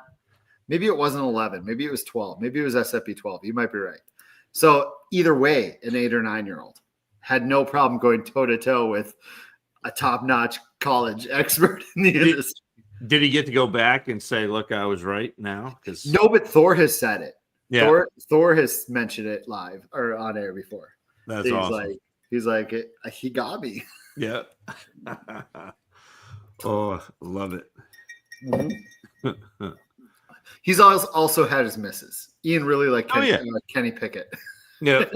So I like that there's still like it's fantasy. We have those players that humble us too. Absolutely. I don't ever talk about John Kelly again. No. But yeah. Oh yeah. I've definitely had a few. The one miss, I have one miss that I still think I should have been right on, but circumstances didn't allow it. Is De'Ami Brown was a great downfield contested catcher, and he was going to Washington to play with Ryan Fitzpatrick at the time. Yeah. I thought that pairing couldn't have been more made in heaven for the way that he played. But Fitzpatrick obviously didn't play the full season. He only played a few games or whatever. And that's, of course, De'Ami Brown as a rookie wasn't getting on the field yet. So like it never I feel like there's a universe in all the universes. There's one where that works. I didn't love De'Ami Brown as like, he's going to be an all-star in this league, but I'm like, this fit makes sense for this year. And it didn't happen. Oh man. He did, man. He made some plays at North Carolina downfield. Oh, that's what I'm saying. I'm saying Fitz could have had him be the go down and just get it guy. Yep. But yeah, it is what it is. Did you already talk about your SFP drafts and the SFP drafts and stuff in general? For the first, like 45, 50 minutes. Yeah. Yeah. The chat was hopping. Yeah, everyone's got better teams than us. Yeah. I have some very smart people. Yeah, my team is probably 10th best in my league. But part of that is I have the 101, and this is Russ. I should have listened to you. The more I put this in one of the chats on our Discord and then deleted it immediately because the more I look at drafts and I look at the back end of the drafts, I'm like, I made a mistake because I'm about balancing and about fairness, and this is a major overcorrection. The back half of these drafts are ridiculous next to the front halves in general. I mean, in general.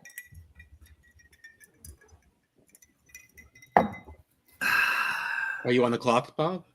No, that was. Oh, that's your old one.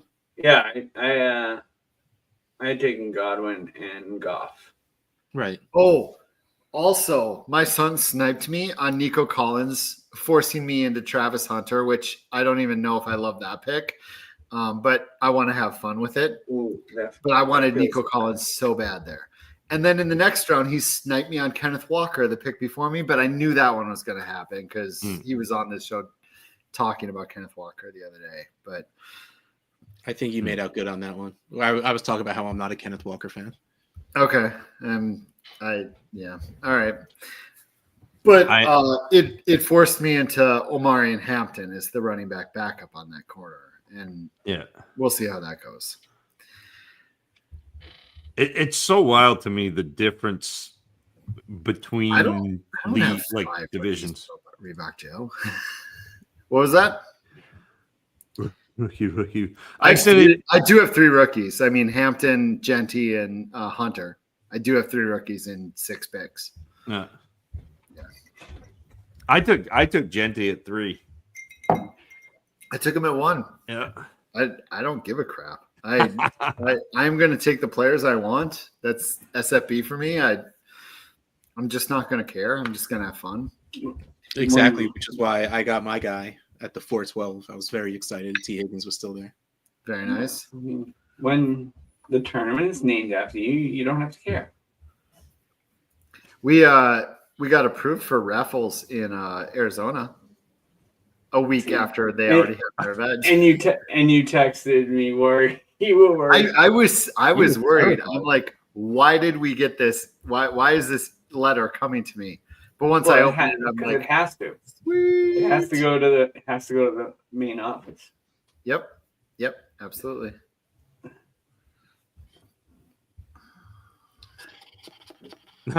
Joe says McCarthy's still a rookie. I don't know. Most rookies do not get 2 years worth of training.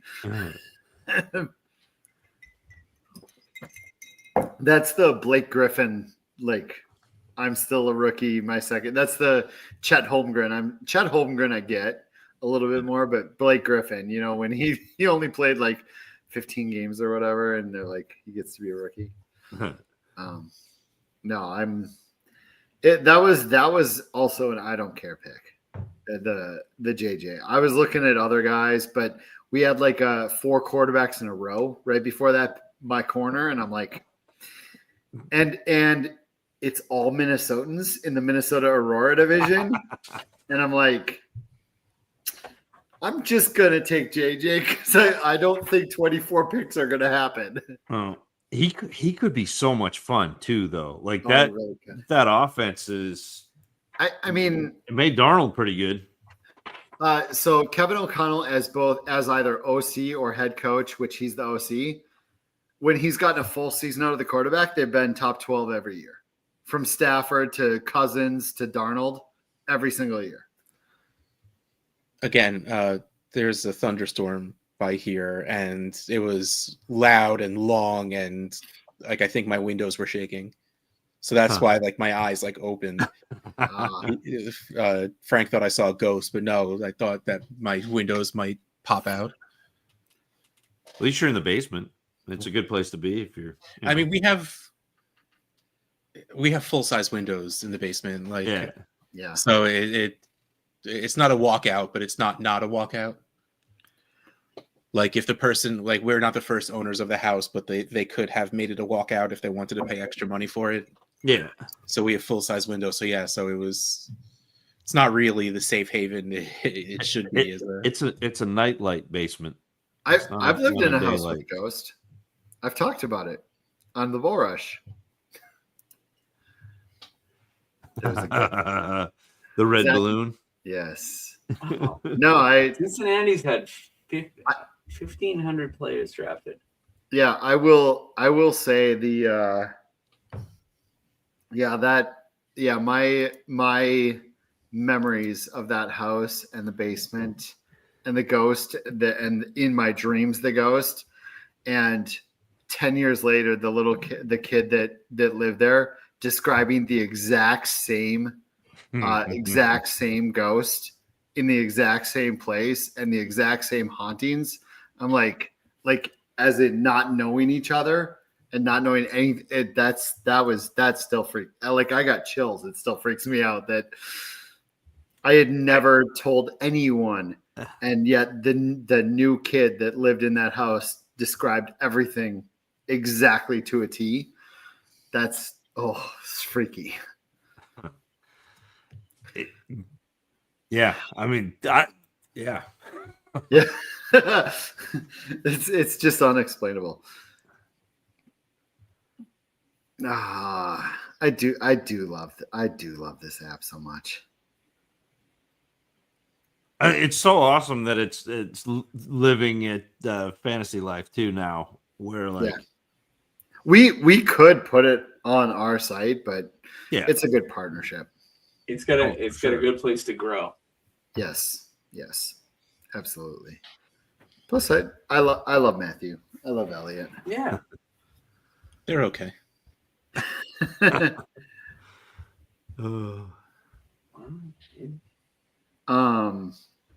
Yeah. So Matthew did it again this year, and I can always tell nice stories about Matthew, but I told a story a few years ago for the people who are an hour and 39 minutes in here, about how when I was at Disney on a random Wednesday night at 9 p.m. at night, and he texted me said, give me a call. And I gave him, I went outside on the, balcony or whatever, gave him a call, and he's like, I think I may be able to get Kirk Cousins to come toy shopping with you. And, talked with the agent and stuff, and it ultimately didn't work out because we toy shopped during the season and timing just didn't work out. But I've talked about how Matthew on a random Wednesday night is like, how can I help Scott? Like that's Exactly. But Bob, but it happened again this year. I'm not sure it's gonna come to fruition, but we had a phone call and he thought he was like, let me connect you with this person. And he did, and we've talked, and we'll see what comes of it. But I'm like, just completely randomly, Matthew Berry is always looking to help other people, which, yeah, I mean, that's something special. When someone's super busy is like, how can I help someone else? Just, it's at the front of their mind to help other people. It's just incredible to me. and you don't always see that with somebody who has reached the heights that he has too. Like that's the other thing is like he's the pinnacle of fantasy football, basically. Yeah. And still willing to help, and like that's super cool. He still has this house in Minnesota, in Eagan, where I live. He lives down the street. Well, probably in the more expensive neighborhood. Sure. 2 streets over, but yeah. Kirk and I live in the same city, at least. Yeah, Same street. I have friends who have younger kids that went to his kids' school. So when you guys go to Disney, that's what it looks like, right? You get like an itinerary. 4-page itinerary. Where are you going to be at what time? Scampers, be honest. Your shoe begged for his spit. It sounds like a Seinfeld episode. It's like the Keith Hernandez. The angle didn't make sense. Zapruder film version of the spit. Yeah.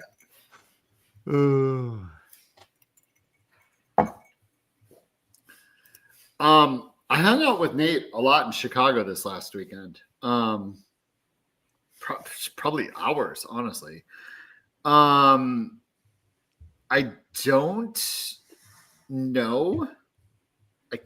I don't know. But Nate is definitely a free agent right now. But I don't know. I actually don't know what to say to that comment. I saw Nate Ravitz left ESPN and stuff, and I'm like, I hung out with Nate a bunch last weekend. But yeah, he's a free agent right now. We'll see what happens. You're just name dropping. There's nothing wrong with that. That's not name dropping. That's just I was gonna try to answer this guy's question or talk about it, but then I realized going for like a career in graphics. He's a free agent. I mean, maybe. All right. Nate's a really nice dude. He's a really nice dude. I think I'm calling it a night. I just got here, man. I just got here. Yeah, and that's why I'm leaving, Scott. Y'all are like, Scott can just carry the show. Just let him. I just too much. Yes. I mean, look, we just let Sal do it for 24 hours. You at least you have that. Oh, there was a good 45 minutes. I didn't say one word. Here, let me try this. So I made all 3 of these guys. I don't think you know this, Chad. I made all 3 of these guys back in the day when I first met Bob. He didn't even know how to work a computer, and I taught him how to do graphic design. Was that good? That was spot on. I thought that was fairly accurate. When Zach was little, I taught him how to change his batting stats. And when he was pitching, I'm like, no. You're setting all wrong. Here's how you do it, Zach. If you ever want to be in the main Hall of Fame, this is how you got to do it. Oh, he used to call me pork chop too. me and Ruckert. All right. Good night, everybody. Good night, Russ. See you, Russ. Love you, buddy. No. Yeah. How many times did Rucker come up? Probably a dozen. Yeah, that one came up a lot. What was the other one that came up a lot? Falafel came up a lot. Falafel. That's where he trademarked vasectomy. Yeah, Sal getting snipped. Oh, Oh, see, I went more like making the scissors look like a He did. He ribbon. It looks Yep. like a ribbon. Yep. And they're like, you should have turned it around. And I go, that's not You're pointing in the like right direction. professional though. I like the hand-drawn scissors. I will tell you, Scott. I mean, yeah, that's unique. You did a great job using the snip fingers. You didn't need to draw the scissors, but you could have just left it like that. Or I could have. All I can think about, there was a story about an artist who they had draw like freehand the perfect circle. Yeah. And that's all I could think about when you put the freehand scissors. I was like, it is just it's a work of art, freehand perfection. Yeah. I mean, I was now myself. I think I'm gonna just cut out that hand and just put the hand on the shirt. And like that's all it takes. That's all you need. Real ones would know. That had with the scissors, the hand-drawn scissors too, or not? Oh, I wasn't even gonna do the scissors. I mean, just literally his hand. Okay. Yeah. Yeah. When they were joking, like this has happened a couple of years now where they say something. I had this Sal in a cast. It was still up the last time I went to it. Yeah. I don't remember what it was. Fantasy Cares. Oh my gosh, you're right. I bet I've never taken it down. Yeah, it was still up because I went to it. It was probably, I don't know, 4 or 5 months ago because there was something came up and I was like, oh, I'm gonna look. What was it? Was it Body Slam Sal or something like that? Slam Sal. Was it a Fantasy Cares org? Yeah, it was / maybe it was Body Slam Sal. It was something like that. Oh my gosh. Oh my gosh. It is still up. It is. It is fantasycares.org/suplex. Suplex Sal, yes. It is still up. Oh, that is awesome. Suplex Sal. Oh my god. How is that still up? Some of these I made like the tag teams and putting Mike and Heath on the same tag team is perfect with their outfits. But every year I love that. I feel the need to add my artistic graphic design capabilities to something and have it done within 10 minutes tops. Yep. It's quality. It's quality. I mean, this one is a lot of fun. Oh, look at that one. That's cool. Look at that tag team. It's like the Rockers versus the Demolition. They on the left they have. Where did you get that? That's such a Miami Vice type of look to it. I have assets. You have what? I have assets. I have folders. I have folders on people. I mean, yeah, absolutely. I'm that many goats. Yeah. All of them. So we're probably not going to do Abbey Makers next year. No. We haven't talked about this much, but it's been tough the last couple of years. And it's really, social media has kind of changed a little bit too. Yeah. It's not what it once was, which is fine. It helped us a lot at one point, but I wonder if there's a small market for I will design you an avatar or a banner in under 5 minutes. Like Scott special design. I will set a timer for 5 minutes or 10 minutes and I will make you something. I wonder if there's a market for that. Well, I was hoping that we could push some of them to put shirts together. But Yeah, if you yeah, wanna do no. that- Absolutely, that would be great because the designers we have are awesome, and people love the shirts. They love the merch Yeah. and the avies and the banners. Just social media is just different now. You know, Yeah. it's not what we. It's just we're probably not going to do it next year. But I wonder if there's that small little market that still exists that want those. I wonder if they want them made by me in under 10 minutes. I bet you will. I bet you will have a market for that. It's not exactly the same thing, but in the same vein as you signing the fishbowl helmets. Yeah, Like I will sign it. Yeah, it's that personalized merch.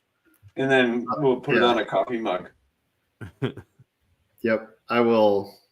Absolutely. or an ashtray, either one. Because everything turns into an ashtray. No.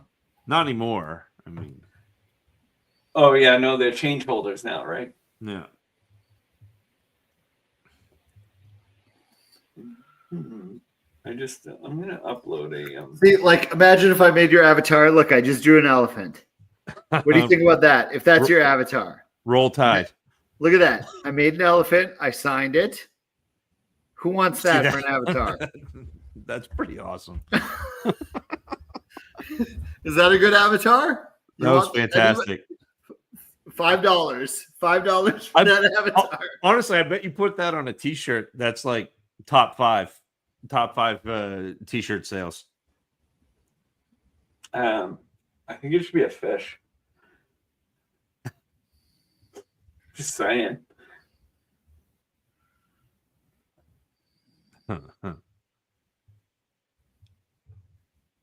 Everyone wants to know about the fishing tournament I'm in. Yeah, the Scott Fish Bowl. Yeah. Do you guys go to like lakes or do you fish out of Here, a I made a bowl? monkey. I made a monkey. Who wants this one?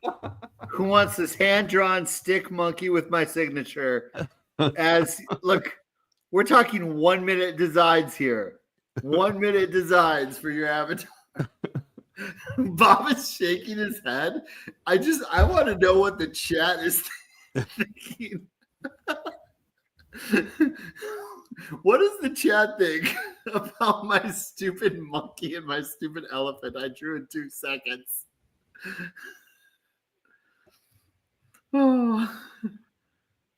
I'm actually serious. I want to know if those actually look good after a few drinks and quickly on my The elephant was fantastic. The monkey was pretty good. Okay. Yeah, the monkey was. I can redrunk them. I can redrunk. I can redraw the monkey. Gemmo says $6. He's in. Yeah. I gotta look at that again. I wonder if it deletes when I do that. I don't know.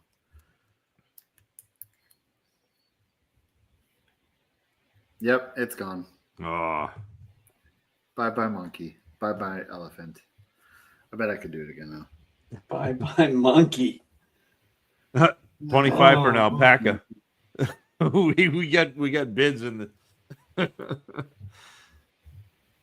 I bet I can draw it almost the same though.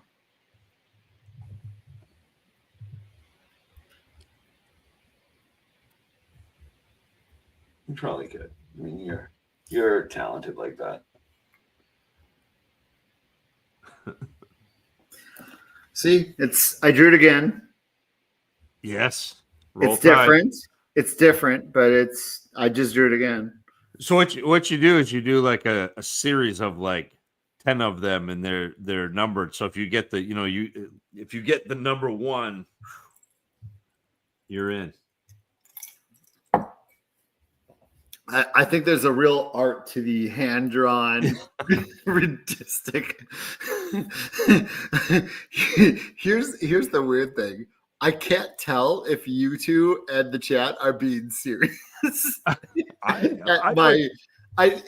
You saw me. It was literally 4 seconds. I drew that. I tell you though, if you send that to Bob, Bob puts that on a T-shirt. I bet that's like top 5 T-shirts this year. I let's be honest. That was not even 2 minutes. Like, you want to time me on this? I mean, all right, go. Oh, I didn't even have time to put my my stopwatch out.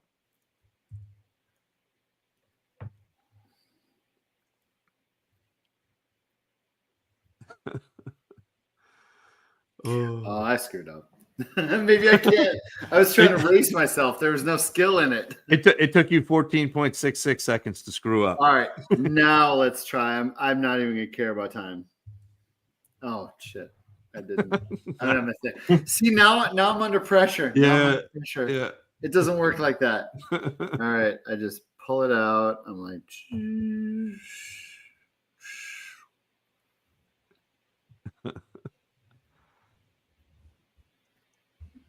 Of course, he's gonna design live. I mean, he's far more of an artist than I like. I don't have any artistic ability. I can write, but I'm not. I don't either.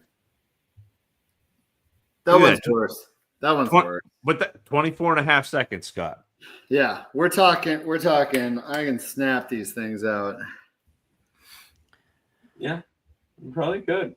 Yeah.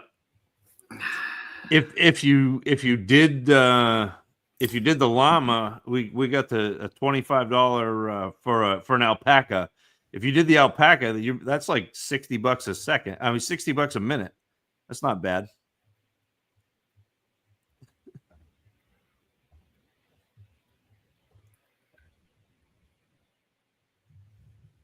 I don't like any of these colors. You're not liking any. Are you making some with colors? I have something that I'm adding to the store.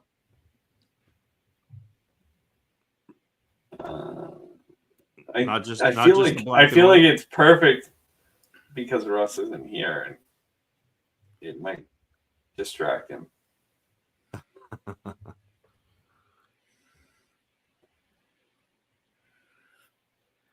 Fantasy Cares Pictionary. Ooh, are we playing Hangman? Do they still call it Hangman? I don't know. I think that one actually got changed to a different name.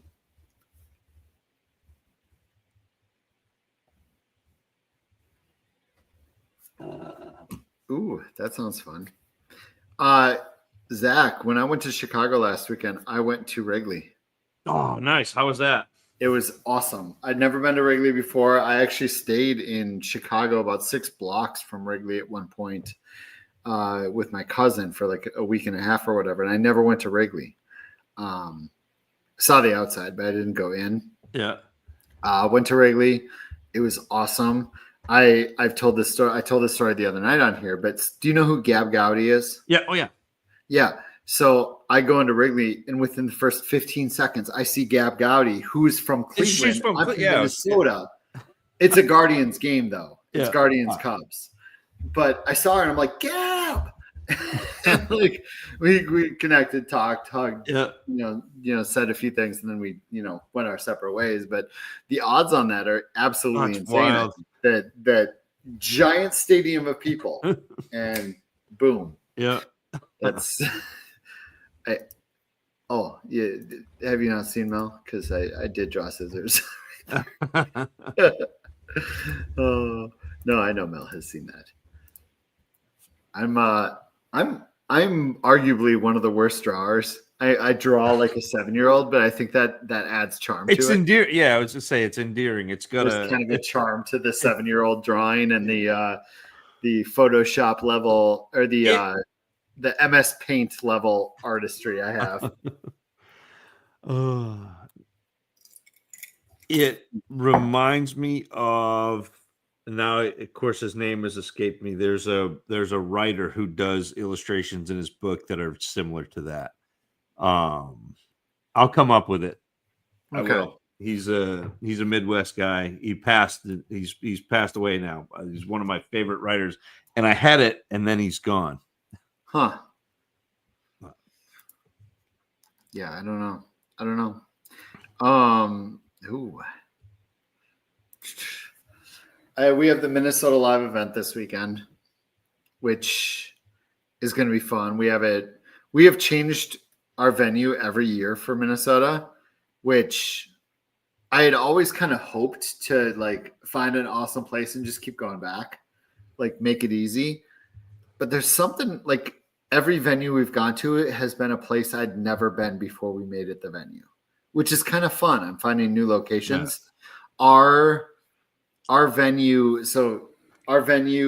is a brewery that has like a mini soccer field at it. So like it's like a little mini soccer field, and I think we'll do something with it. Yeah, but that would become wiffle ball for me. But we have a place that has a wiffle ball field behind it. Yeah, that I found after we'd already decided on this place. But I'm excited for it.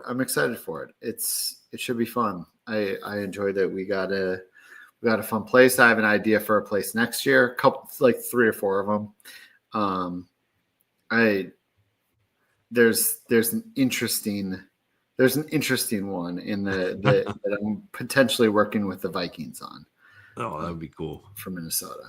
But we'll see if that happens next year. But it's fun seeing all the cool venues these people get to draft at. You know, they're all unique and fun in their own ways.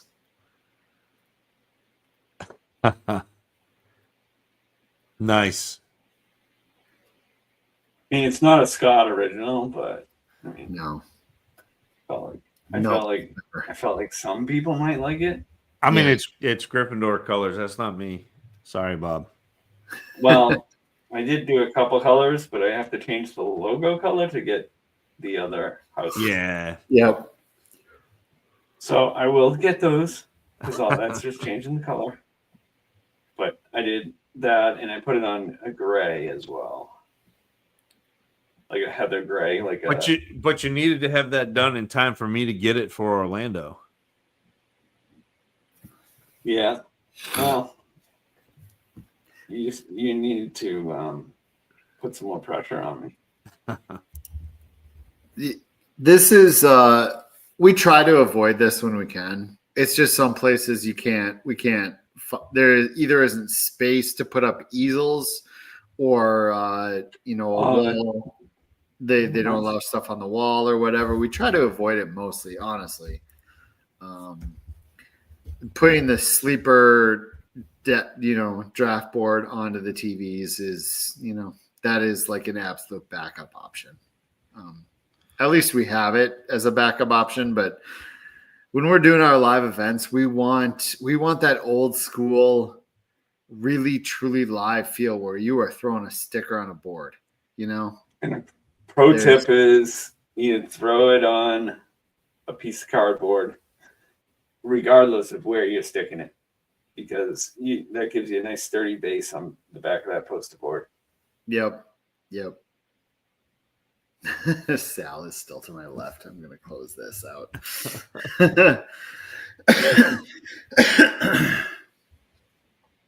Yeah, they were writing on their board for the Tadpole Bowl. Nice. For the Tadpole Bowl in Minnesota, I got one of the draft boards, but the Office Max near me is closing, and everything's 60% off. So I got a bunch of the 1x4 labels that they use with player names. Yeah, I got 1x4 labels that are blank, so they can write it on the label and slap it up. Nice. I was telling Eric, you could just do Post-it notes. Write the name on a Post-it note and slap it up, and you can do it the same way. That's what we did for a long time with our home league draft. And if you spelled the guy's name wrong, it didn't count as it was a bad pick. Oh, that's wonderful. That was Kyle. That was Kyle. He was. Wow. That is wonderful. Oh, Zach, did I tell you about my home league? That I talked with a local place that does Phillies and Stromboli. Yeah, and- Zach, I think we're going out there. We're just bailing on everything and going to Minnesota. Yeah. So I took a picture of what the menu is for their food truck. And I think I'm going to do it because it's $1,000 minimum. And I'm a regular there. Yeah. And I was like, how many hours do we come out? And she's like, Scott, whatever you need. And I'm like, oh God, hell yes. But I mean, basically their menu is, it's got Phillies, French dip, chopped Italian, meatball or chicken parms, chicken strips, chicken wings, French fries, onion rings, cheese curds, garlic, cheese bread, grinders. I'll have my first Euros. What are they? Cheese curd. I'll have my first cheese curd. Do they deliver at 11:30 p.m. Eastern time? Because right. That all sounds incredible.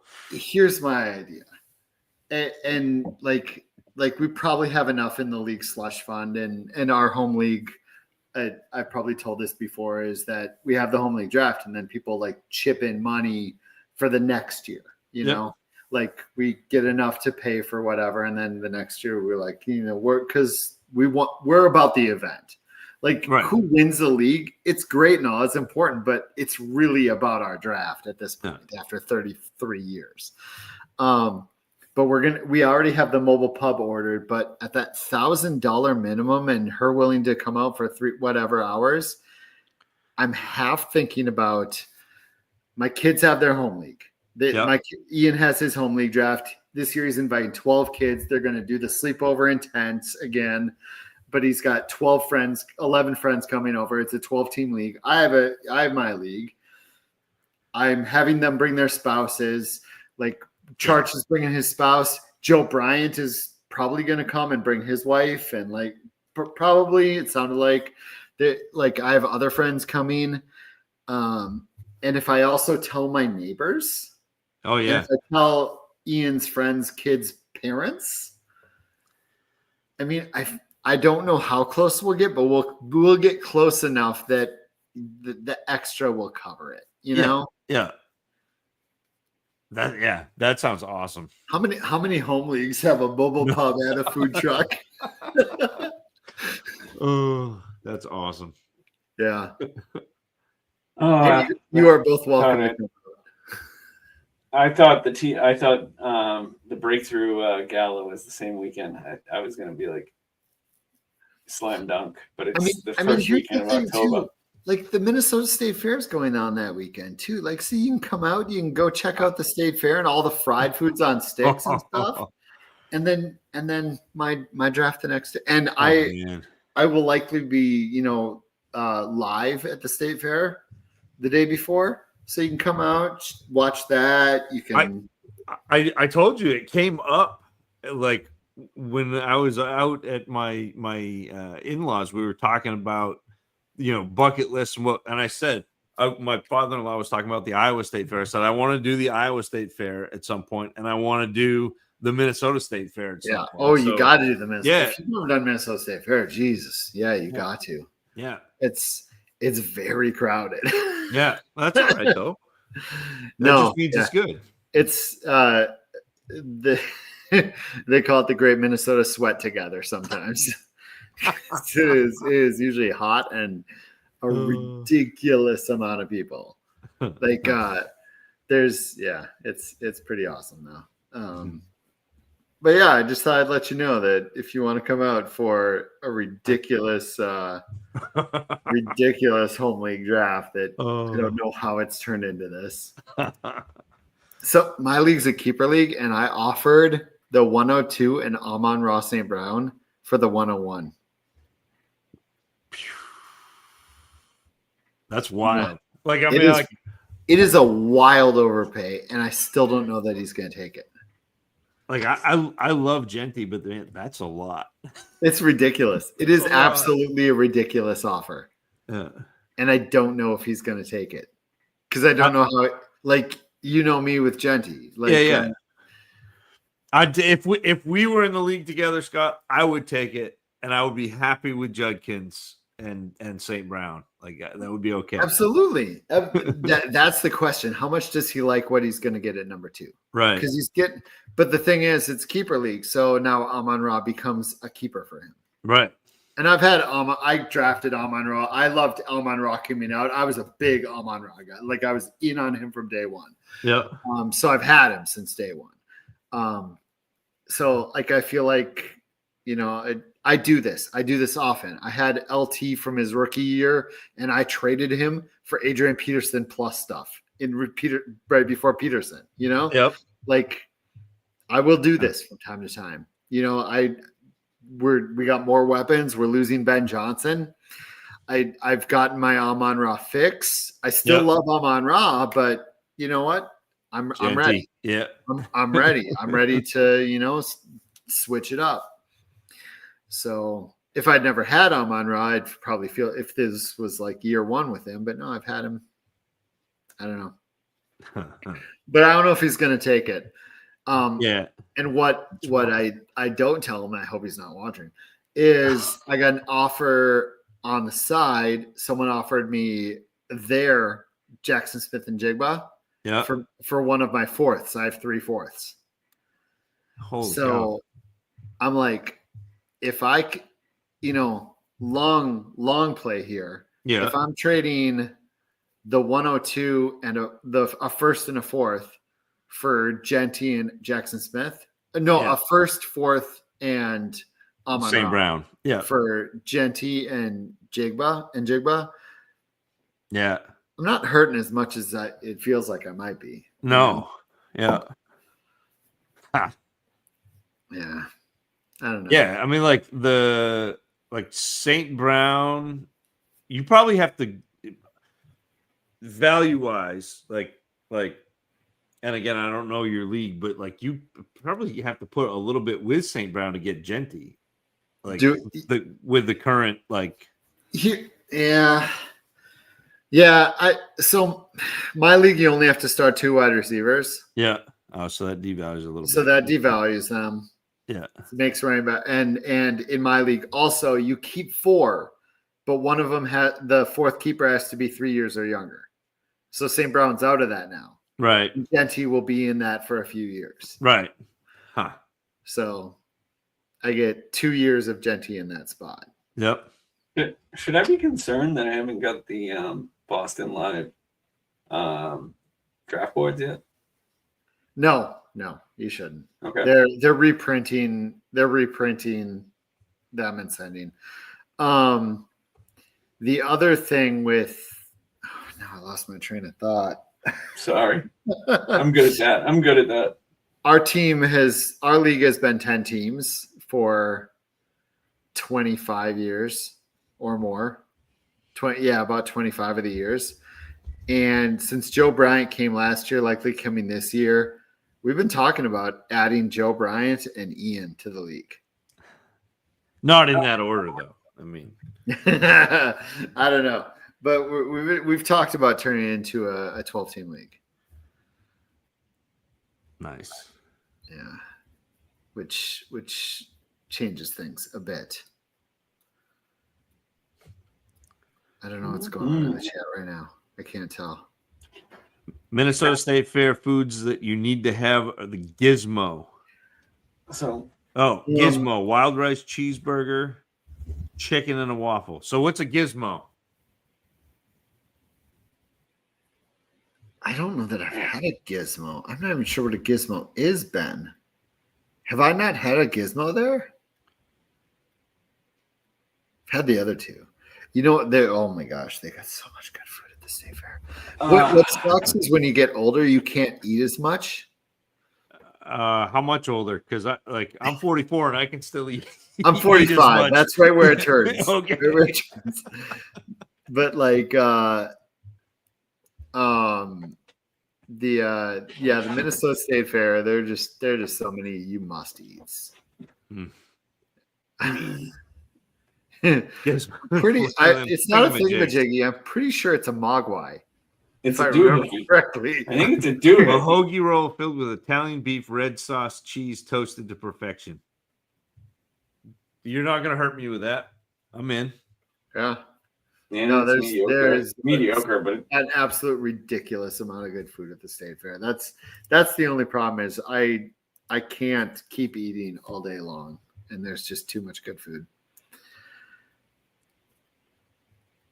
ooh. I figure it's the week after we leave Chicago. Michael Jordan puts his place on Airbnb. Are you serious? Yeah.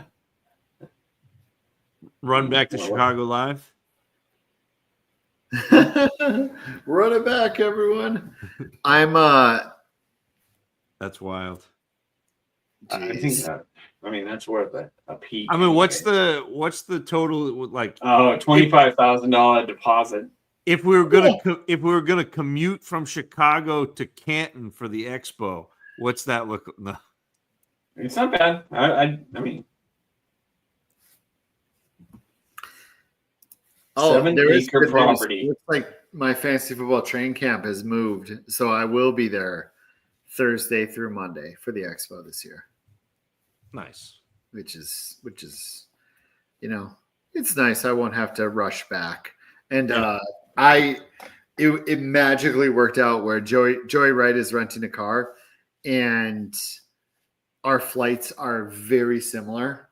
Yep. So I mean Nice. that works out even better.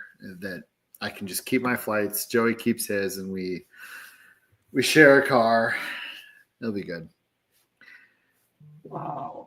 That's a nice looking place. I mean, it's MJ's place. MJ's place. I'm excited for New York and Philly this upcoming week. In Philly, my wife said I should take a later flight home from Philly. So I go to New York, I stay over at Russ's. Russ and I go to Philly. And I'm gonna fly Philly home, right? Yeah.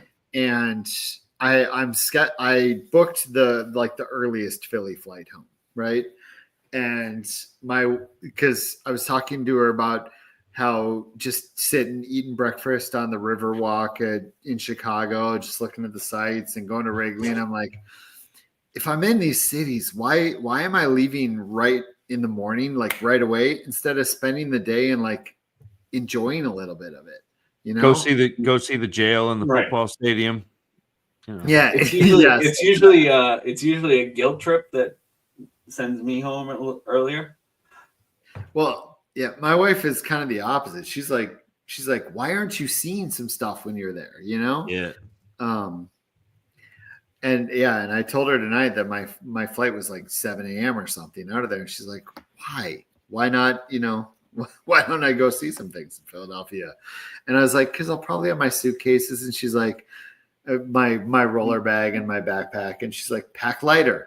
And Bob saw me in Chicago. I had just had my backpack in a small bag. Yeah. Like I usually pack really light. But I was good. Yeah. What do you mean? I mean, are you staying at a hotel in Philly that night and then going? Yeah, there's like $100 hotel. You just leave your bag at the bellhop. Can you leave it there even after you are checked out? Yeah, they'll hold it the whole day for you until you are. You're a guest till the end until that clock turns to 12:01. Even after you check out. Yeah. Yeah, they'll hold it for you. They'll hold it behind the counter. They have a bag storage right there. This changes things because there's it's I can't believe that you've never done that. I mean, I haven't. I've had hotels hold my bags waiting for a room to get cleaned and I go out, Yeah. But I've never. When you're checking out, when you go to check out, you just stop on your way out for the morning and drop your bag with the bellhop. They'll put it in storage. They'll give you a ticket. We do it at Disney because we usually hotel hop when we're at Disney too, and they'll transfer our bags to the next hotel, or they'll hold the bag until we're ready for our Uber to go to the airport. But yeah, all the time. I'm going to think about this because there's and just give the guy a 10 or something at the when you pick up your bag. Yeah, because there's so I'm currently on the 6 a.m. actually flight out, but I can change to the 7 p.m. flight at no difference in price. Yep. Yeah. And Hey, then you might even get upgraded, dude. Never know.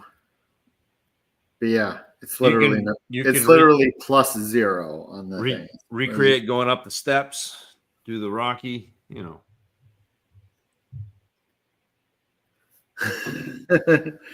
I do think we could fly down there, Zach. After Boston Live, we'll go meet him. 2 hours. I do think like I have a cinch sack type Under Armour cinch sack that I put my clothes in, and then I have a backpack that I carry my laptop, all my my toiletries and all that stuff in. So that's what I 5 days in Chicago, 4 days, 5 days. That's all I took. But I don't need to bring raffle tickets. All the extra shirts I was gonna bring, I could probably still fit. I think I can make it work. It's the last event. I mean, it's the last event. Well, I mean, you don't. If you don't need to bring them, don't bring them. And I can send the extra shirts with Russ, and the cinch sack that I have, I can just roll it up and put it in a backpack. I don't mind walking around town with a backpack. Just give it to the bellhop. I know. All right, I'm gonna consider this. I'm gonna consider spending the day in Philly, and maybe I'll find a 20th ranked Philly sandwich in Philly. Maybe I'll find something that can crack the top 10. I mean, yeah, probably not. Not in Philly. You're not going to find a Philly. You're not going to find a Philly in Philly that's any good. Yeah, I mean they'll be okay, but they're highly overrated, overpriced, and not as good. Like you get a solid one when you come to Boston. You get a good steak and cheese, and extra cheese, salt, pepper, a nice sub roll. Carl's. I mean, that's kind of like what I want right now. I had a Philly today. I have a Philly every Wednesday, and that's the place that I want to get the food truck from. So I'm excited for it. I'm super excited. I'm excited for Zach to come out. I'm excited for Bob to come out. Zach, what are the realistic odds that you'll come out to my live draft and go to the Minnesota State Fair and hang out? This year, I don't have enough vacation to get there, but like, it's a weekend. It's a weekend. Yeah, I mean, it's Labor Day weekend is what it is. Oh no! So Labor Day weekend, I'm in Florida. Yep. See, there it is. Yeah, I can't. Yeah, that's. But like, but that like, it's still 50-50. Like next year, like my wife and I already talked about. Like she's like, yeah, I'd love to go out to Minnesota. So that's the first time I think I've ever heard anyone say that. So, no, yeah, 50-50. It's Labor. It was Labor Day weekend last year and this year. It's just the way it works. The only 2 weekends that ever work are the last 2 weekends before the season for our live draft, and for some reason, Sunday of Labor Day weekend is just the one that's worked. Yeah, I don't know why. It's just the way it works. I think what it is we have people coming from distances and other states. So doing it on Sunday of Labor Day weekend allows them the time to get back and not miss Monday work. Yep. So that makes sense. I think that's why it has worked. So. Yeah. See, I'm going to be in Orlando for that whole like Labor Day weekend and then the next week because I think we've talked about this. Like I've wanted to go to Halloween Horror Nights in Universal for years, and I've never been able to get anyone to go with me. Like my wife has no interest in that. And finally, she was like, go. Yeah. So I'm gonna go. Do it, lady. But yeah, no. So I like I've got a like an annual pass this year because I'm gonna go down this weekend and then I'll go again in September, and so Nice. yeah, Is that a solo trip? it is. Just me, Bob. Just Wow, Scott. me. So it's Scott's or Halloween Horror. Yeah. Well, might be able to pull off both. Actually, all right, because they're taking the roof off on Saturday. It was a debate whether it's like, well, if I can't make Orlando, can I make Minnesota because it's later in the day? I don't know. I'm gonna get on a plane somewhere Saturday. I don't know where. I might go to KC on Sunday. Oh gosh, you guys have me tempted to switch to this 7 p.m. flight from Philly, Yeah, of course. and I can go. I could go run up a third of the Rocky Steps, and then walk a third, and then crawl a third. If your wife is encouraging it, What'd you say? If your wife's encouraging it, take advantage of it.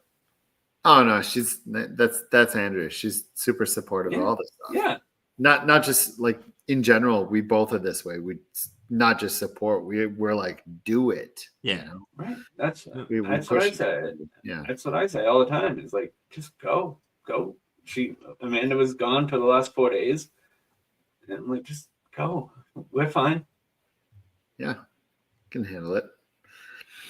Oh, Kids had a great time. They got to play Switch for 4 days.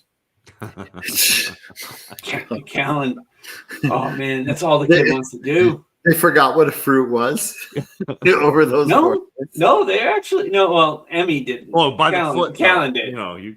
No, Callan forgets what anything besides a hot dog or McDonald's is. That's all the kid wants is McDonald's because he tried it one time.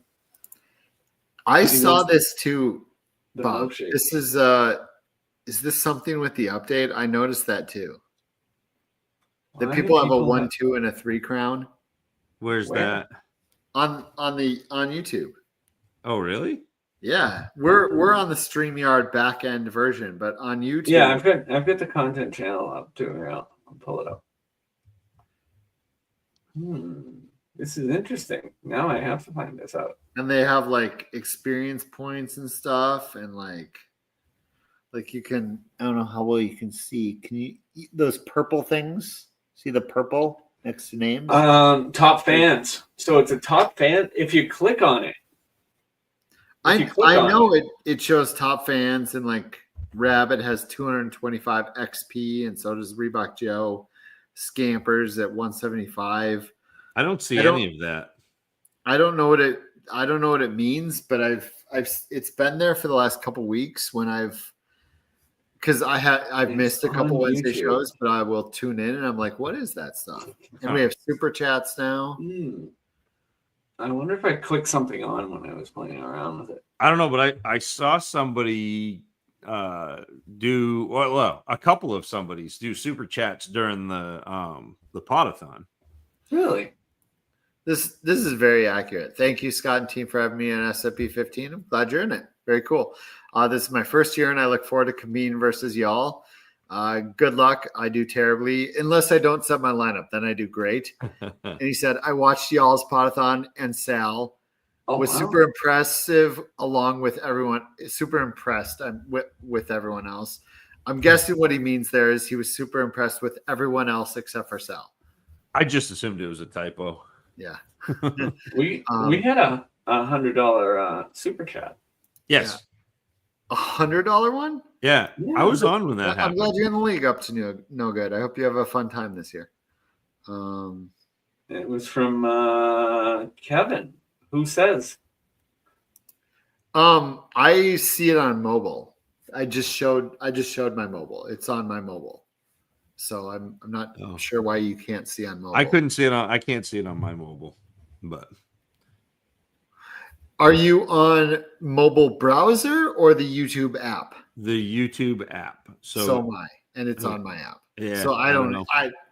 There's no rhyme or reason apparently to this. Well, we're 23 years behind everything else in Maine, so like I'll talk to you in like 2048. You have a 2002 YouTube app. Yeah. We just at work we just got off Windows 95, so I'm excited to see what's next. You know, you're gonna be so excited for Vista. I can't wait to watch you live through it. Yeah, that's probably realistically what it is. Just need to update the app, but yeah. Bob, you need to tell Jordan that there are planes up here. And planes? Why? He said, "How's he getting from New York live to your guest room in Boston?" Don't worry. Flu powder. I believe that's how you do it. Yeah. No, I do have to add them to my reservation, but This is probably true as well. I honestly don't know. We're a nonprofit. I don't know how that works with our Google payments and stuff. it should be coming in as a donation. I know. I just don't know if Google takes a rake on nonprofit ones. So I honestly don't know. That's true. Yeah, donating straight to Fantasy Cares is always going to be, probably slightly better because our donation platform's like 1.75% or something like that, and you can offer to pay it. I don't know what it is. How many people in the chat have been to Live Draft? Yes, at least 4 of them. Because I know Ben has. I knew Lauren. I'm trying to figure out. Lauren was in Chicago. Ben has been in Minnesota multiple times. FF Rabbit Dad. Scampers definitely has. Zach has. And he's also on the show and in the chat. He's double duty tonight. Double duty. This is the first time that Boston's had raffle because we're in our third year. Yep, same with New York. First year for New York having raffle. Yeah. So the problem that I have is I've got too many top prizes. Yeah. It is definitely tough to figure out like the balance of what needs to be auctioned and what should be raffle. We definitely could have raised more money in Minnesota the last few years doing auctions along with the raffles. I mean, right. I mean, is it I've like read a bunch of articles on this. The combination does way better. I'm thinking like there's like a premium raffle, a medium raffle, and then the auction. I can see that. So Minnesota one year did do a raffle, a $10 raffle tickets for the premium items and $5 raffle tickets for the table of other items. And if you won the raffle, you got to go choose the item. And then we've also done raffle, and you just all of it's the same price, and you put in the bowls. But I mean, it's very clear we've gone to these events, and these mini helmets are going for $300+, and they are not going to sell $300 worth of tickets just for the mini helmet. You know what I mean? Like the data, the live experience, and the articles all show you do raffles for items, and the big ticket items you do auction for. That's just how you raise the most money. So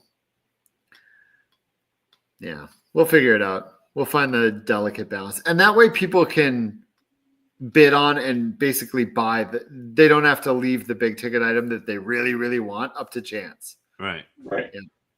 That's the bigger point of it. I mean, I agree with Rabbit Dad, yeah, because that is a solid one that I grabbed. Yeah, this one apparently did get confusing. I was even confused by it. I thought it had a PS4. It was so big, right? Yeah, it was a big PS5 box. I 100% agree that I said if it went over 1,000, we would have thrown it in. Yeah, I don't know what it went for. It went for like 500. So they have room to buy their own PS5 for it. Honestly, we like if I'd known about it, we had discussed it. I think we could have probably said we will send you a PS5 with it. Yeah. Bid on this as a PS5 plus it, and we'll send the PS5. Yeah. Or a Switch 2 if that's what you really wanted. You definitely don't want to set a buy now price in a charity fundraiser. That's never going to be a good idea. No, what you do is you do the popcorn bidding though. So I'm going to put it right on to Give Butter. So when Zach gets outbid on something, he's going to get a text alert to bid again. Ooh, interesting.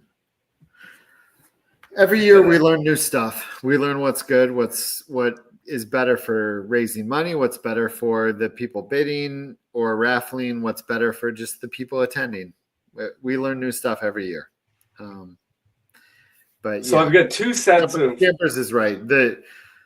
The ideal way to do it and the best way to do it, both for people at the event and for raising money, is the combo. Yeah, that is absolutely the way it should always be done. Honestly, in the cities that we are allowed to, so I mean, I'll go out and say one of the best donators that we have, Kelly Dickerman. Yeah, you guys can talk about this. I'm gonna she has given 2 sets of Celtics tickets and 2 sets of Bruins tickets. That's so wild. I think I'm going to put one in the raffle, one set of each in the raffle, and one set each in the auction. So you can do it either way. You can try to win it with a ticket, or do you have the data on how the raffles and auctions in Boston have gone the last couple of years? Or not? I mean, I don't know. Well, we didn't really have raffles. It was mostly. So it was auctions. Yeah. Last year I built it into the registration where everyone just had raffle tickets. Yeah. With the registration, it was you're in if you registered. Right. You're in the gold or the silver drawings. Here's the fun thing, Raffle or Lauren, with that. Yes, in Chicago they read numbers. Some places you write the name on the back. They're kind of illegible or whatever sometimes. In Minnesota, you have a coder guy who logged the numbers of the raffle tickets. So when we pulled the raffle ticket, we put in the number and your name flashed on the screen on all the screens in the bar. So you have to be able to read your name. What? Well, can you send me that file? It's not a file. I coded it. So, and Ben remembers. I think you were at Tom's Watch Bar, Ben. I'm pretty sure you were at last year's. We did not read numbers. I pulled the number, typed it into my computer, and then the name flashed on all the screens with who the winner was and what they won. Yeah. And you didn't bring that to Boston last year. I did not bring that to Boston. Well, we didn't have raffle at Boston last year. Well, it was built in. Yeah, we did, but we didn't. But yeah, I was. We had giveaways. I was not about that reading off numbers and waiting for people to look through their tickets and figure it out live. Yeah. Not with Minnesota, who sold the most raffle tickets last year. You know, we were not going to do that. It's fun. It's funny. Minnesota.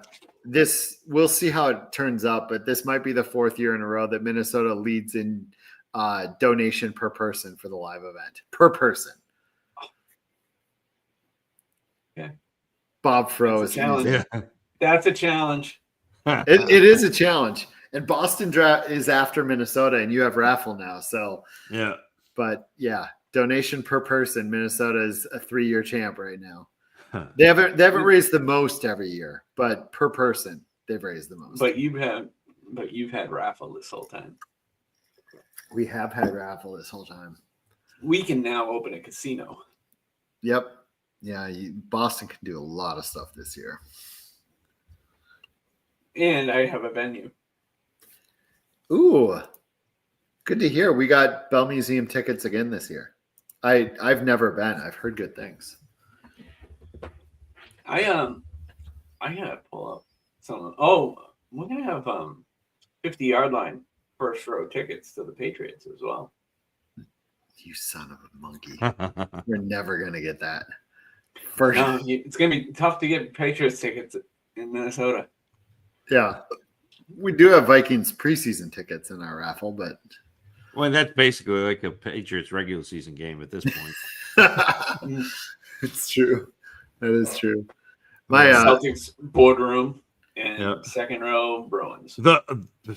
The Bruins, because I won the Bruins seats last year, and the Bruins seats that was incredible. It was a little rough. Swayman was in the way, but aside from that, we couldn't see around the goalie all the time. But yeah. Unreal. Oh, my son's going to the Blake Cashman football camp coming up here. He went to the Nazarene basketball camp. My wife volunteers at these camps, and I'm like, it's so annoying to watch them come home with their pictures with these players, and I'm like, they're joking like they're personal friends. Which they are, right? Yeah. But it reminds me that we go to Vikings training camp every year, and Vikings training camp, the kids get autographs, right? Yeah. Like they have autograph lines. It's not like you wait and hope to get it. It's like you get there, you get a card, and it tells you who the player is that you get to go get an autograph from. And they line up. Yeah. Like they make sure the kids get autographs, right? Which is very cool. Very cool of them to do. So my son, the first year he was in this kids club, like 3, 4, 5 years ago, whatever, they gave him they gave you a backpack. And so it's like this Vikings backpack. And he went up, and I believe it was Andrew Booth who started it. I can't remember who it was. It was several years ago though. So he goes up. He's like, "Can you sign my backpack?" And he signs it, and one of the other cornerbacks comes up and signs it with him, and they pass it around to all of them. So like he's only supposed to get this autograph, but they passed it around. And so then he went back the next year, and he's like, "Could you sign this?" And they see all the autographs. Yeah. He's like, "Oh, let's get this done." And they've been doing this. And so my son has like 25, 30 autographs on this bag now. That's awesome. And this year, the date he got for his training camp tickets is quarterbacks and running backs. And I'm like, oh, that's going to be a fun one if they keep the trend going. You never know, but that'd be so cool. Yeah, it's absolutely just flooded with autographs at this point. Like I'm sure I recognize maybe 7 of them, like because they're signatures, like. But it's really I probably recognize more, but it's kind of fun. It's kind of a fun backpack at this point.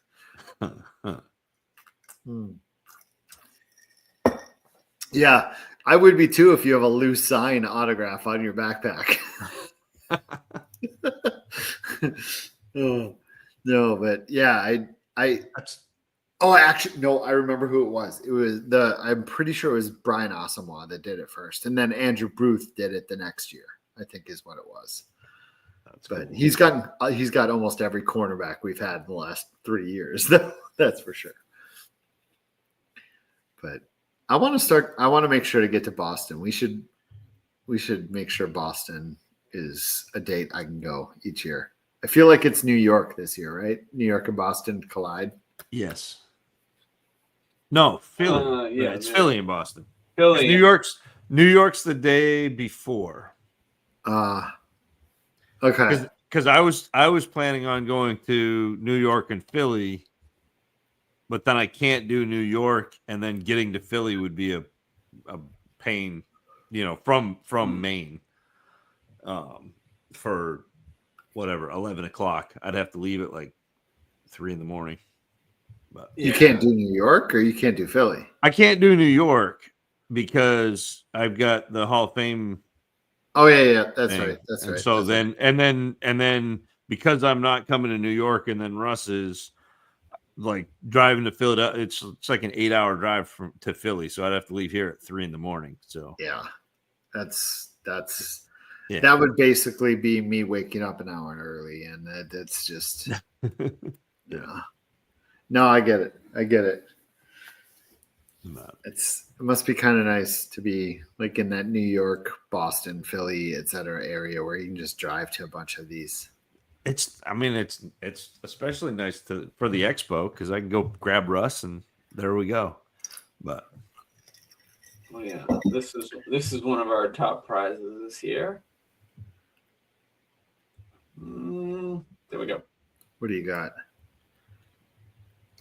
Oh wow, wow, that's awesome. This is our effing city. Ortiz would say that. Ortiz so would cool. say that. I like that you threw a big poppy on there too. Yeah, he's great. So last year it was in raffle, but this year, so we have similar to Ortiz, who also is like Minnesota half claims Ortiz, Minnesota half claims Garnett. We actually should more than half claim Garnett. We basically sent him to win a championship. Yeah. We said we want you to win one, and we know it's not happening in Minnesota. But I have a football and a pylon signed by Chris Carter that says all I do is catch touchdowns. And both of those are unreal. Those should do well. Yeah, I'm torn. Like there's a part of me that's a little torn on what we should auction because we've only done raffle in the past, and looking at the amount of raffle tickets we've sold, I'm like, people are expecting the big ticket items to still be raffle. You know what I mean? Yeah. So I'm considering just leaving those as raffles and auctioning off like the helmets and stuff, Yep. Yeah. We've got Edelman, Ty Law. Wow. Yeah, I feel like I agree with this. I feel like even Boston should go on board with KG is Minnesota's, and we helped push him that final step. Minnesota's a great farm club. The Expo's great farm club. We are 100% a farm club. That's in all sports. That's what Minnesota is. I mean, even right now, our best pitcher, Joe Ryan, got named to his first All-Star game, and there's been a lot of talk here that we're going to trade him. Yeah. Before the trade deadline, because we're not going to win the division. We're not going to make the playoffs this year. No.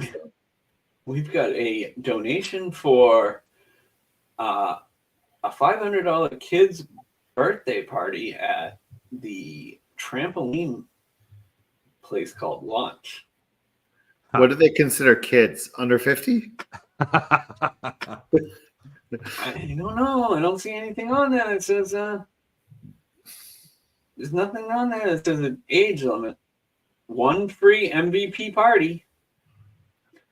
2 large cheese pizzas, unlimited fountain drinks, 20 arcade credits, 60 minutes of action time, and a 2-hour party for up to 10 active guests. Oh, see, that's where it age caps you. It's active. Yes. How many pizzas again? No. Just, you're allowed to buy more. Yeah. That's a good one. That saves a birthday party in the Northeast. Because we need something for the winter. Lauren's calling tonight. I gotta go to bed here pretty soon too because I gotta be up. I'm doing my last. I flipped my schedule this week to do four 10s, so I got a long day tomorrow. But then Orlando. Nice. I'm excited to do the live. Be at the live draft. Next year I want to go to Vegas for the live draft. That's on my list. I feel like Vegas could be so much like there's so much potential that it's already so awesome and magical. Yeah. The ridiculous thing is the potential is so much bigger. You Yep. know, that's the crazy thing about how awesome it is versus what it could be. Yeah. And I'm not even joking that I really feel like I don't have a problem moving it up another week and having been the only one on that weekend, The kickoff. Yeah. be the kickoff, be the only one on that weekend, and be like a destination thing. And then people can go to other ones in all the other weekends, but it just, and the temperature comes down too, you know, like Yeah. every weekend you move up, the temperature comes down. I do like everything enclosed within 1 month, but Yeah. Vegas is just something so special that Well, I've heard so much about it that I'm like, next year I want that to be on my radar. So it's not just like there's so many of these events are awesome. Some are big, some are like all of them are awesome, but I've been to tons of them. yeah. And multiple other people, even in this chat, like Scampers included, have been to multiple. And there's something about Vegas that the word magic, like I keep saying magical, but it is the word. Yep. Like Joey went there this year. He keeps using that word. Liz on her podcast and on the podathon, she used the word.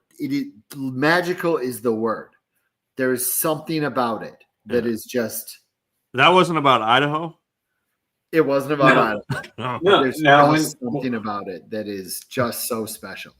if you make picks in Vegas, does that stay in Vegas or? Like, Yeah, do you- this is probably true too. Like, Vegas really almost should be its own opening event thing, Yeah. and then we get on to the other ones. And maybe it's like a kickoff party like the night before instead of Barry's, maybe it's something with more space or more of a party type scene. Maybe it's a room I did rental. mention I might not want to do Barry's again. Like I Yeah, do I mean- like Barry's, and I do like being thrown in tables with people you don't really know for a dinner, which is a fun connecting experience. Yeah, but we could do that in a hall or something, or Yeah, a I don't brewery know that we have to do Barry's every time. It's good. It's or an good. octagon or something. Oh my, this would be chaos in a night. But also, you just mentioning that makes me so mad about the 3RR thing again. Can you tell how angry I am? Does it come out? Scott, I'm looking at teams, and I don't think it's as off as you're thinking. Well, let me tell you, last year the 3RR was an overcorrection, and this format is even more so. Mhm. Last year, the top 3 draft positions to win championships were 12, 11, 10. Yeah. It was an overcorrection last year, and this format is even more so. It created the best-selling shirt. That is one of the greatest benefits of it, and I'm fine with it. And it's a fun, smiley joke. And But you How could I have done, like I said, you could have kiboshed the 3RR, And it would have been a skip and then you could have done draw 2. You could have had the one-on-one draw absolutely. 2. Yeah. Well, I was gonna do a skippo. A Vegas drafter tried to keep people out. Joe doesn't want me out there. I see how it is. Yeah. And this is about as mad as I'm get is a smile on my face, So tonight at Ian's baseball game, kid hit a foul ball way back, and it hit my car and made a dent in my hood, and you could see the seams in the dent, which was really funny. And so, of course, I go over to check it out. I didn't even care at first. I wasn't even checking it out, but my wife went to check it out, and she's like, "You can see the seams in that dent." So I went over and I looked at it like that's funny and stuff. And like other like kids and parents were talking, checking it out and like, man, and I'm like, I had a heart attack at 35. Yeah. Like, if I'm not going to get upset, This isn't going to phase you. Yeah. like life is too short to just get upset about something like this. Like my buddy's a mechanic, like I know how to potentially pop out a dent if it doesn't work. I'll have my buddy try. If it doesn't, oh well, I have a dent. I don't care. Like who cares? If that is your biggest issue in life, there's some problems, Yep. If anything, it's character. Okay, what if your wife dents your car every time she takes it? What was that? What if your wife dents your car every time she takes your car? She's back upstairs now, huh? I mean, at some point do you start to think it's on purpose? Yeah, probably. Yeah, don't sweat the small stuff. In fact, my Twitter profile has something like that. It's had that for years. It says, work hard, be a good person, everything else will follow. And underneath it says, don't waste mental energy on things you can't control, which is a little bit close to, that. But I learned long ago, it's not worth it. Life's so much harder when you're dwelling on things that you have no control over. Yeah. I feel like I learned that one when I was working manual labor overnights all the time and going home in rush hour traffic. I'm like, I can't control this traffic. I see people upset and I'm like, I have no control over this. I'm just going to relax and it is what it is. Find some good music or a good podcast or a good audiobook. And why sit there fuming when you can't control any of it? It doesn't, I don't get it. Yeah.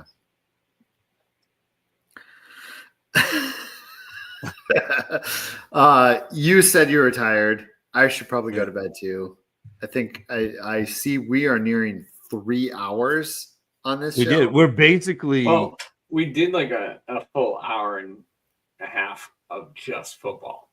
Yeah, and then I would have loved to be part of that. And then I popped in late, and I think that like it was a second wind to the show or something, or just me talking for an hour and a half, which I tend to do. So, no, there was some drawing. Now bring it back to yourself, Sal. Bring it back to yourself. How you made the show tonight? I'm going to talk about this for a second because this is what happens with sample size. Like you will always see someone being like, I did this. This is my league. Right. Yeah. And I've learned this with safe leagues with 1,200 leagues. I'm like, these are what you call like, these are anomalies. Yeah. These are like, this is a 1 league sample size, or I'm in 4 leagues and this is a 4 league sample size. When you do 1,200 or Sleeper put out their tweet, that thousands upon thousands, what this describes is called an anomaly. Yeah. It's against the grain of what actually happened in leagues last year. Yeah. The old small sample size trap. But but people get, and this is not Joe, but like people get caught up in because it's your individual experience, and so like, that's what you see. Yep. I mean, it's kind of like the people that are upset with Mark Andrews last year, or take whatever player X, the year that Kamara hurt his ankle, and then the next year the people who had Kamara didn't want to draft him, and he outscored the league by 80 points. Yeah, Yeah. All right, I do have to go to bed. I got to go too. Yeah. Let's call it Bobby. So let me hit a button somewhere here. And by the way,